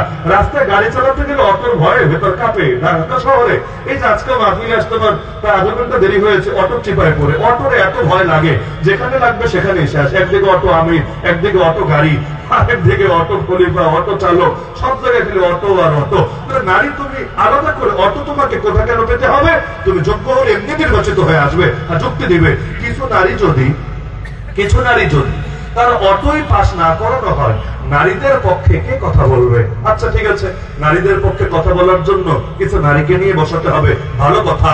তো ধর্মের পক্ষে কে কথা বলবে? ধর্মীয় প্রতিনিধিদের জন্য কোঠা রাখলে না, তাহলে কোন দুঃখে? রাখলে সবার জন্য রাখো, না রাখলে কারোর জন্য রাখো না। তো কেউ পাবে আর কেউ পাবে না, তা হবে না, তা হবে। এখন বলবে আপনারা কি ধর্মীয় প্রতিনিধিদেরকে নারীর সমান বানায় ফেললেন? না, এখানে সমান আর অসমানের কথা না, কিন্তু কাউরে নিয়ে সব খাওয়াবা আর কাউরে তার মৌলিক অধিকার দিবা না, তার ভয়েসটাই উচ্চকিত করতে দিবা না। মাহফিলে কথা বললে বলবা, মাহফিলে রাজনৈতিক আলাপ চলবে না। আচ্ছা ভালো কথা, যদিও হুজুরদের জন্য চলবে না, নেতাদের জন্য আবার চলবে। হুজুর যদি রাজনৈতিক শিরিক নিয়েও কথা বলে ঝামেলা, আর নেতা যদি আইসা বলে ভোটটা আমার মার্কাই দিয়ে, এতে কোনো সমস্যা নেই, এতে সুবিধা। মাহফিলের রাজনৈতিক আলাপ হুজুর করতে পারবে, অন্যরা পারবে, এটাই তো চলছে দেশে। এখন দেখা যাচ্ছে ভালো কথা, মাহফিলে বলতে পারবে না, ঝামেলা। ফেসবুকে বললেও ঝামেলা, জেল হয়ে যাবে, জেল। আর অনেক শব্দতে এমন, এই যে মাওলানা মামুনুল হক হাফিজাহুল্লাহ গতদিন মনে হয় বয়ান করে গেলেন এখানে বাদ মাগরিব, ওনার বয়ানের লাইভটা দিয়ে দেখেন অনেকের আইডি চান্দের দেশে চলে যাবে। খালি ওনার নামটা দেখেন যে জামিয়া মাহমুদিয়া মুফতি কামাল সাহেবের মাহফিলে উনি এসেছিলেন, খালি নামটা লিখে দেখেন আপনার আইডি চলে যাবে। তাহলে কথাটা বলবেন কিভাবে? খেলাফত শব্দ লেখেন, জিহাদ লেখেন, দিন লেখেন, শহীদ লেখেন, অনেক কিছু এমন লিখতে দেরি, ঝামেলা হতে দেরি না। তো বলবেন কোথায়? মাহফিলে বলা যাবে না, ফেসবুকে বলা যাবে না। তো ঠিক আছে, জায়গাটা জায়গায় বলি, অন্য জায়গায় বললে বলবা, এখানে বললে কি কাজ হবে? তো সংসদে গিয়ে বলি। তাহলে সব ধর্ম, আমি খালি ইসলামের কথা বলছি না, সব ধর্মের ধর্মীয় প্রতিনিধিদেরকেও কথা দাও, তারাও যান, তারাও গিয়ে নিজেদের পক্ষে কথা বলুক। আরো যত নাগরিক আছে এই দেশে যারা অবহেলিত আছে তাদের জন্য কথা দাও, তারাও গিয়ে কথা বলুক। তো কাউরে দিবা না, নারীদেরকে দিবা কেন রে? এটার মানেটা কি? কি আজীব গল্প শোনায়, নারীর ক্ষমতা, নারী উন্নয়ন। আরে টাকা মানি উন্নয়ন, টাকা মানি এগিয়ে যাওয়া। এতকাল আমাদের মায়েরা, আমাদের বোনেরা, দাদিরা, নারীরা কেউ আগায় নাই, আর এখন টাকা কামিয়েছে, বাস এগিয়ে গেল। স্বামীর কথা শুনলে হয় গোলামি, আর সারের ঝাড়ি খাইলে এটা হয় না। নিজের ক্যারিয়ার, নিজের ভবিষ্যৎ, নিজের একদম এগিয়ে যাওয়ার পথ, এর মানেটা কি? গর্ব করে দেখো বাংলাদেশ কিভাবে এগিয়েছে। ক্ষমতায়ও নারী, বিরোধী দলীয় নেত্রীও নারী, সংসদের স্পিকারও নারী, খালি জাতীয় মসজিদের খতিব পদটা বাকি। সুযোগ পেলে সেখানেও দিত, কিন্তু এখানে দিলে আবার পাবলিক মানবে না, নাহলে সেখানেও ঢুকায় ছাড়তো। এর মানেটা কি? এখান দিয়ে যে পুরুষ আবার অত পিছায়া যাচ্ছে, এটা মাথায় আসে না। কাশিমপুর কারাগারে দেখেছি কি পরিমাণ পুরুষ যে নির্যাতিত হয়ে বন্দী আছে, এই সামনে নারী নির্যাতন নিয়ে মামলার ব্যবস্থা আছে, পুরুষ নির্যাতন নিয়ে তো ব্যবস্থা নেই, আছে নাকি? এই যে জুলাই আন্দোলনের পর দেখলাম অনেকে ঢাকায় আন্দোলনও করেছে, অনেক নির্যাতিত পুরুষ। আসলে লজ্জার বিষয়, অনেক নির্যাতিত পুরুষের আন্দোলন করেছে যে বিভিন্ন নারী, কেউ হয়তো পরকীয়া আক্রান্ত, কেউ ঝামেলা আক্রান্ত, প্রতিবাদ করার কারণে মিছে মামলা খেয়েছে। তাহলে নারী নির্যাতনের মামলা থাকলে পুরুষ নির্যাতনের মামলা নাই কেন? কারণ এক দলকে আগাইতে গিয়ে আর এক দলকে পিছায় দিলে লাভ হবে কিভাবে? ইন্ডিয়ার আগাইতে গেলে যদি চায়না পিছায় যায়, এতে ঝামেলা হয়, ওরা নারাজ হয়। আবার আমেরিকার আগাতে দিয়ে আরেক দল পিছায় গেলে তারা নারাজ হয়। তো দুনিয়ার সব বাতিলরা আগাইতে দিয়ে আল্লাহ যে নারাজ হয়, এটা মাথায় আসে না। সুতরাং সব কথার মূল কথা, দিনকে বিজয়ী করতে হবে, দিনকে সাহায্য করতে হবে, না হলে আল্লাহর সাহায্য পাওয়া যাবে না। সাহাবীরা, এটা বলে আমি শেষ করবো, সাহাবীরা এই ক্ষেত্রে কতটা আপসশীল ছিলেন চিন্তা করেন। দুধের বাচ্চারা পর্যন্ত নিয়ে এসে হাজির হতে, ইয়া রাসূলুল্লাহ আমি দিনের জন্য কিছু অবদান রাখতে চাই। যারা বড় ছিল তারা একজনও ফিরে আসে নাই, আগে জিহাদে গিয়েছে, সবাই শহীদ হয়েছে। আমি নারী, আমি তো যেতে চাইলেও নিবেন না, তো দিনের জন্য আমার কিছু অবদান থাকবে না, এটা তো আমি মানতে পারছি না। ইয়া রাসূলুল্লাহ আমার দুধের মালিকটাকে নিয়ে যান, সে যাক আপনাদের সাথে ময়দানে, যদিও যুদ্ধ করতে পারবে না, জালেমের তীর আর বর্ষার সামনে আপনার জন্য ঢাল তো হতে পারবে, কোন সাহাবীর কোলে দিয়ে রাখলে আপনার বুকের সামনে পেতে তো ধরতে পারবে। আমার বাচ্চার প্রাণের বিনিময়ে আপনার প্রাণ তো সুরক্ষিত থাকবে। কিয়ামতের দিন গর্ব করবো, আল্লাহ আমি শহীদের মা, আমার সন্তান জান কোরবান করে তোমার নবীর জন্য অবদান রেখেছে। আরে নামালের পর্যন্ত এসে হাজির, ইয়া রাসূলুল্লাহ আমাকেও চান্স দিতে হবে, আমাকে একটা বার জান্নাতের বাজারে সওদা করার সুযোগ দিতে হবে। যখন কোনোভাবে নবী অনুমতি দেয় না, এটা পর্যন্ত বলে ফেলছে, ইয়া রাসূলুল্লাহ তাহলে একবার কুস্তি লড়ার সুযোগ দেন। ওই যে আমার এলাকার ওই ছেলেটাকে নিয়েছেন, বয়সে বড়, তাতে কি? যুদ্ধে তো বয়স বিষয় না, শক্তির দরকার, ও শক্তিতে কিন্তু আমার সাথে পারবে না, একবার কুস্তি খেলার সুযোগ দেন। যখন সুযোগ দেওয়া হলো, আস্তে করে গিয়ে বড়টাকে কানে কানে বলে, ভাই আমার তুমি বয়সেও বড়, শক্তিতেও বড়, শক্তি প্রয়োগ করলে আমি তো তুলে উঠতে পারবো না, কিন্তু এক কাজ করো, নবী তো তোমাকে কবুল করেছেন, একবার যাকে কবুল করেন নবীজি তাকে আর রিজেক্ট করেন না। তোমার তো কপাল খুলে গেছে, একবার যদি আল্লাহর জন্য স্যাক্রিফাইস করো আমারও কপাল খুলে যাবে। দুই ভাই হাতে হাত রেখে কাঁধে কাঁধ মিলিয়ে জান্নাতের বাজারে সওদা করবো ইনশাআল্লাহ। অবশেষে তাই হলো। যুদ্ধের ময়দানে বড় সাহাবীটা ইচ্ছাকৃত ভাবে হেরে ছোটটাকে ময়দানে যাওয়ার সুযোগ দিল না, বলে কেউ দিনের জন্য অবদান রাখবে, পাগল হয়ে যাচ্ছে, খেজুর খাচ্ছে। আরে জিহাদে শহীদ হলে জান্নাত পাবে এটা যেই মাত্র শুনেছে সঙ্গে সঙ্গে খেজুর গুলো পর্যন্ত খাওয়ার খবর হয় নাই, ছুঁড়ে ফেলে দিয়ে ময়দানে নেমেছে। হানজালা রাদিয়াল্লাহু আনহু ফরজ গোসল করতে কয় মিনিট লাগবে, কিন্তু নবীজির পক্ষ থেকে হাইয়া আলাল জিহাদ শোনার পর অতটুকু দেরি পর্যন্ত করতে রাজি হন নাই। দিনের জন্য অবদান রাখতে ঘর থেকে বেরিয়ে এসেছেন। এমনকি এক সাহাবী তাকে ব্যাগের মধ্যে ফেলা হবে, এমন ব্যাগ যেখানে তেলগুলো টকবক করে ফুটছে। ইতিপূর্বে তার দুই সাথীকে ফেলা হয়েছে, একজনও ফিরে আসে নাই। জায়গায় শহীদ হয়েছে, সেও জানে তার পরিণতি কি হতে যাচ্ছে। চোখ বেয়ে বেয়ে পানি গড়িয়ে পড়ছে। খ্রিস্টান বাপ অবাক হয়ে বলে, কি ব্যাপার এখন কাঁদিস কেন? এত মারলাম তাও খ্রিস্টান হলি না, এত লোক দেখালাম তাও তুই গললি না, এখন কাঁদিস কেন? মৃত্যুর ভয় কাঁদছিস? থাক, মৃত্যুর ভয় কাঁদার দরকার নাই, তুই এখনো খ্রিস্টান হয়ে যা, তোকে যে অফার দিয়েছিলাম সব তোকে দিয়ে দিব। এবার ইমানের বলে বলিয়ান হয়ে গর্জে উঠলেন, আরে জানেন তুই কি ভেবেছিস আমি মৃত্যুর ভয় কাঁদি? আল্লাহর কসম মুসলমান মৃত্যুর ভয় কাঁদে না। আমি তো কাঁদছি আফসোস নিয়ে, একটা মাত্র প্রাণ আল্লাহ রাস্তায় কোরবান করতে পারছি, এত সামান্য পুঁজি নিয়ে কিয়ামতের দিন দাঁড়াবো কোন মুখে? আল্লাহ কি এতটুকু কবুল করবেন? আমাকে মাফ করে জান্নাত দেবেন? আমার গায়ে যে পরিমাণ পশম আছে এই পরিমাণ প্রাণ যদি থাকতো আর প্রতিটা প্রাণ আল্লাহ রাস্তায় কোরবান করতে পারতাম, তাহলে না কিয়ামতের দিন একটা বড় সড়ো পুঁজি নিয়ে দাঁড়াতে পারতাম।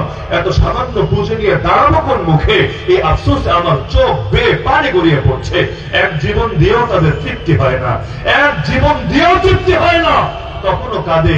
আর কেন দিনের জন্য বেশি অবদান রাখতে পারলো না, অথচ আমরা যে কিছুই পারলাম না। শহীদ জান্নাতে গিয়েও আল্লাহকে বলবে, আল্লাহ অন্তত 10টা বার ফিরায় দাও, বেশি না, অন্তত 10 বার ফিরায় দাও, আবার শাহাদাতের মজা নিয়ে আসি।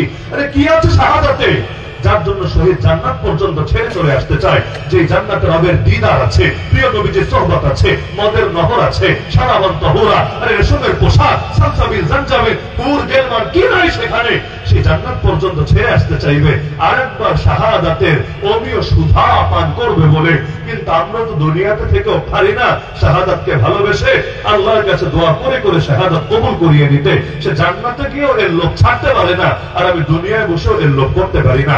আরে আমাদের শেখুল তাফসীর আল্লাহ মাহমুদ আলী লাহোরী রাহমাতুল্লাহ আলাইহি বড় আকাবির ব্রিটিশ বিরোধী জিহাদের অন্যতম সিপাহ সালার যখন গ্রেফতার হয়েছিলেন ব্রিটিশদের হাতে, তাকে নির্যাতন করা হয়েছে প্রচুর পরিমাণে। অবশেষে নির্বাসন দেওয়া হলো এমন জায়গায়, শীতের দিনে বরফ পড়ে, তুষারপাত হয়। এক পর্যায়ে একদিকে তো কাপড় চোপড় পর্যাপ্ত দেয় নাই, আবার বরফ পড়ছে, কতক্ষণ টিকতে পারে? অজ্ঞান হয়ে পড়ে গেলেন। গার্ড ভাবলো মারা গেছে, অফিসারকে জানালো, অফিসার বললো ভালোই হয়েছে, আপদ বিদায় হয়েছে, আমরা ফাঁসি থেকে আন্দোলন হতো, একা একা মরলে আন্দোলনের কিছু নাই, ভালো হয়েছে। পরবর্তীতে যখন সূর্য উঠলো, ধীরে ধীরে বরফের প্রভাব কমতে শুরু করলো। এবার গার্ড হঠাৎ দেখে আস্তে আস্তে করে চোখ নড়ছে। এবার অফিসারকে ডেকে আনলো, অফিসার এসে দেখে তারও মায়া হলো, টিটকারি মেরে বললো, কি রে মোল্লা, এখন থেকে শরীরও নাড়াতে পারিস না, রক্ত একদম ঠান্ডা হয়ে গেছে, এত হুঙ্কার দিলে এই করবি সেই করবি, আমাদেরকে হিন্দুস্তানে থাকতেই দিবি না, জিহাদ করে আমাদেরকে তাড়িয়ে দিবি এখান থেকে, এখন থেকে শরীরই নড়ে না, গায়ের রক্ত একদম ঠান্ডা। ওই অবস্থায় পর্যন্ত গর্জে উঠে বললেন, আরে তোদের নির্যাতনে আমার গায়ে রক্ত ঠান্ডা হলে কি হবে? আল্লাহর কসম করে বলি, তোদের জুলুম সইতে সইতে ঈমান তো আগের চাইতেও গরম হয়ে গেছে।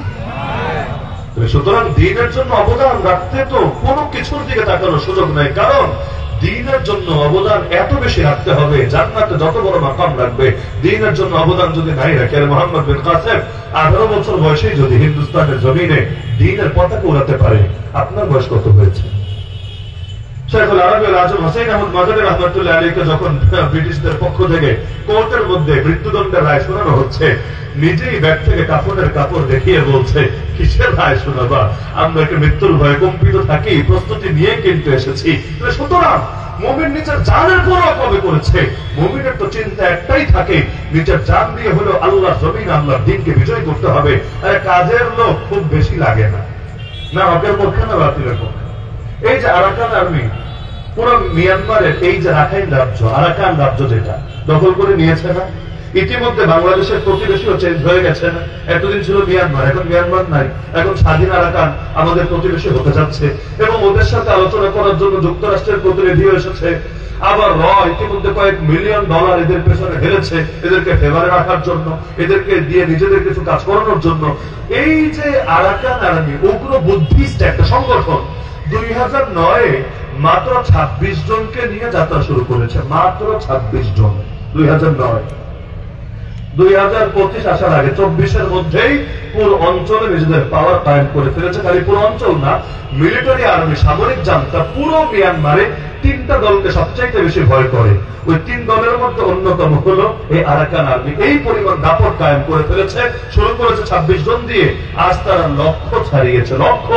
অথচ এদের চরিত্রের কি অবস্থা? বেশিরভাগ তো মাদকাসক্ত, বড় একটা অংশ তো বিভিন্ন অনৈতিক কাজে জড়িত, আল্লাহরে বিশ্বাস করে না, কত বড় একটা অংশ, একটা মুশরিক তো আছে নাস্তিক দিয়েও ভরা। অথচ তারা এই কয়েক বছরে কোন পর্যায়ে চলে এসেছে। আর আমাদের বাংলাদেশে 2009 না, 1971 থেকে আজ পর্যন্ত ইসলামকে কতটুকু এগিয়ে নেওয়া গিয়েছে চিন্তা করেন। লোক তো কম নাই, কেন পারি না? একদিকে চালাই তো ঠেলা গাড়ি, ট্রাক নাই, আমাদের দামি ল্যান্ড ক্রুজার নাই, কিছু নাই, একদিকে চালাই ঠেলা গাড়ি, তাও 10 কদম আগালে জাত ভাইরাই লাগতে 20 কদম বিষয়। ইসলাম নিয়ে আগাবেন, ইসলাম নিয়ে মুসলমান এসে আপনার হাতে হাত করা পড়াবে, ভিতরে শুধু এটাই মনে হয়, ভাই হাতে যদি কোনো হিন্দু এসে হাত করা লাগাতো, কোন নাস্তিক এসে হাত করা লাগাতো, তাও তো কোনো সান্ত্বনা থাকতো। ওর নাম প্লেটে দেখা যায় মুসলমান, অনেকের মধ্যে দাঁড়িয়ে আছে। আমার দেখবেন রিমান্ডের সময় যে ছবি, আমার 2 পাশে যারা দাঁড়ানো অধিকাংশই দাঁড়িয়ে আছে। তো দাঁড়িয়েওয়ালারা হাতে হাত করা লাগিয়েছে। তারাবির সময় আসলে আমাদেরকে খাঁচায় বন্দি রেখে সুন্দর করে তারাবি করতে যাচ্ছে। সারাদিন কত তেলাওয়াত, কত জিকির আজকাল, মাশাআল্লাহ। জামান হাসান বসরিরা যেন বসে আছে, কিন্তু তারাই আমাদের জবানকে স্তব্ধ করে দেওয়ার জন্য এই হারে জুলুম নির্যাতন করেছে। আরে এই যে আফগানিস্তান, সারা দুনিয়া এখন গর্ব করছে, দেখ দেখ কিভাবে পারলো। একদিকে সোভিয়েতের কোমর ভাঙলো, এর আগে ব্রিটিশকে পর্যন্ত হারালো, অবশেষে এসে ন্যাটো, পশ্চিমা জোট এবং এই আমেরিকা সবার কোমর শেষ করে দিল। কিভাবে সম্ভব? অথচ শুরু করেছিল কয়েকজন মিলে, জাস্ট একজন হুজুর আর সামনে থাকা কয়েকজন স্টুডেন্টকে নিয়ে। সাধারণ জনগণ, একজন শিক্ষক, সাধারণ শিক্ষক, শাইখুল হাদিসও না, মুফতি আজমও না, সাধারণ এক শিক্ষক নিচের দিকে কিতাব পড়ায়। কিন্তু 9টা বছর যুদ্ধ করেছে, যুদ্ধে নিজের চোখও কোরবান হয়েছে। এখন আশা করেছিল এবার বুঝে দেশে শান্তি আসবে। 89-তে যুদ্ধ শেষ হলো, দেখে শান্তি কই, আরো তো চাঁদাবাজি বেড়েছে, খুনোখুনি বেড়েছে, গৃহযুদ্ধ বেড়েছে। 9 বছরে অত ক্ষতি হয় নাই, এই গৃহযুদ্ধের কারণে যে ক্ষতি হচ্ছে। দোয়া করছিল আল্লাহ একটা ব্যবস্থা করে দাও। অনেকের কাছে বলছিল, তার চাইতে বড় কমান্ডার যারা, এদের কাছে গিয়ে দুঃখের কথা জানাচ্ছিল, কিন্তু কি করবে, একটা মানুষ কি বা করার আছে। অবশেষে একদিন কিতাব পড়াচ্ছে, হঠাৎ করে তার কানে সংবাদ আসলো যে অমুক জায়গায় চাঁদাবাজরা গাড়ি থামিয়েছে চাঁদা চাওয়ার জন্য, তারা চাঁদা দিয়েছেও, কিন্তু হঠাৎ করে এক চাঁদাবাজের নজর পড়েছে গাড়িতে থাকা এক সুন্দরী মেয়ের দিকে। সে তখন তাকে বললো যে এই মেয়েটাকে দিয়ে যেতে হবে, তারপর বাকি গাড়িকে তারা ছেড়ে দেবে। বাবাও আছে, মাও আছে, কিভাবে মেয়েকে দিয়ে যাবে? এদের হাতে সাবেক যোদ্ধা, মুজাহিদ বলা যাবে না, এগুলো মুজাহিদ করলে মুজাহিদ শব্দের ইজ্জত থাকবে কোথায়? সাবেক যোদ্ধা যারা দেশে যুদ্ধ করেছে এতকাল সোভিয়েতের বিরুদ্ধে, এখন চাঁদাবাজি করতে এসে সুন্দরী মেয়ের দিকে নজর পড়েছে। যখন তারা দিতে রাজি না, বন্দুক তাক করলো যে এবার সবাই মেরে ফেলবো, তোদেরকে বাঁশকাঠ দিয়ে হত্যা করে এরপর সেই মেয়েকে আমরা তুলে নেব। অবশেষে তারাও জিম্মি হলো, কিচ্ছু করার নাই। তাদেরকে সেখান থেকে অন্যদিকে নিয়ে গিয়ে মেয়েটাকে তুলে নিয়ে গণধর্ষণ করে করে হত্যা করে তার বিভৎস লাশ রোডের উপর ফেলে রাখলো। এই সংবাদ যখন সেই হুজুরের কানে আসলো, যে হুজুরের নাম মাওলানা ওমর, যারা আপনারা চেনেন মোল্লা ওমর নামে, সাধারণ এক হুজুর মানুষ, মোল্লা না বললে নামটাও চেনা যায় না যে আসলে কে তিনি। এই ওমরে ফারিস, তার কানে যখনই আওয়াজ আসলো, কিতাবটা বন্ধ করে দিয়ে ছাত্রদেরকে বলল, বহুত পড়াশোনা হয়েছে, আপাতত রাখো, আগে ইসলাম হেফাজত করতে হবে, মুসলিম উম্মাহকে হেফাজত করতে হবে, এরপর যদি হায়াত থাকে বাকি পড়াশোনা হবে, না হলে থাক, এই জীবনে আর লাগবে না পড়াশোনা, আগে ইসলাম আর মুসলিম উম্মার পাশে দাঁড়াতে হবে। সেই যে নামলো, আর ফেরা লাগে না। আলহামদুলিল্লাহ, আল্লাহ এত নিরাপত্তা দেওয়া দিল। 96-তে তো আলহামদুলিল্লাহ ইসলাম কায়েমি করে ফেলেছিল। 5 বছর রাখার পর আমেরিকার সঙ্গে 19 বছর যুদ্ধ করে এখন সারা দুনিয়ার সামনে নিজেদের মাথা উঁচু করে দাঁড়িয়ে নিল। তাহলে কি বুঝলেন, কাজ করতে বেশি লোক লাগে? লাগে না। আলহামদুলিল্লাহ, বাংলাদেশে তো লোকের অভাব নেই, 14 কোটি আছে আমরা, এর মধ্যে অধিকাংশই ধর্মপ্রাণ। সুতরাং আল্লাহর হস্তে 2টার একটা হয়ে যান, হয়তো মাছ হন, না হলে পানি হন। পারবেন ইনশাআল্লাহ? হয়তো মাছ হন, না হলে মাছ চলবে কি দিয়ে? ডাঙ্গা দিয়ে তো চলতে পারে না। হয়তো মাছ হন, না হলে পানি হন। হয়তো নিজেই বিপ্লবী মুজাহিদ হন। যদি তা না করেন, অন্তত আল্লাহর দ্বীনের পক্ষে আওয়াজ তোলেন, মুজাহিদদের সহযোগী হয়ে যান। এই দুইটার কোনোটাই যদি না হন, আল্লাহর কাছে ফাঁসবেন, প্রত্যেকেই জিজ্ঞাসিত হবেন 350 বছর হলো আর কত। সুতরাং এই শতাব্দীতে, এই শতাব্দীর ভেতরে, এই অঞ্চলে ইসলামকে জিন্দা করে যেতে হবেই হবে ইনশাআল্লাহ। আগামীর বাংলাদেশ হবে ইসলামের বাংলাদেশ, আগামীর বাংলাদেশ হবে কোরআনের বাংলাদেশ। আর বিজয় আল্লাহই করবেন, আমরা কিছু না। কিন্তু আল্লাহ দেখবেন আমরা কে কে হইব সিরা। ইসলাম বিজয়ী হবেই হবে, আমাকে নিয়ে হোক আর আমাকে ছাড়া হোক। কিন্তু আমি কখনোই বিজয়ী হতে পারবো না ইসলাম ছাড়া। আল্লাহ আমাদের সবাইকে দ্বীনকে বিজয়ী করার এবং দ্বীনকে বিজয়ী করে নিজেরাও বিজয়ী হওয়ার তৌফিক দান করুন। আমিন। ওয়া আখিরু দাওয়ানা আলহামদুলিল্লাহি রাব্বিল আলামিন। আসসালামু আলাইকুম ওয়া রাহমাতুল্লাহি ওয়া বারাকাতুহু। মাশাআল্লাহ।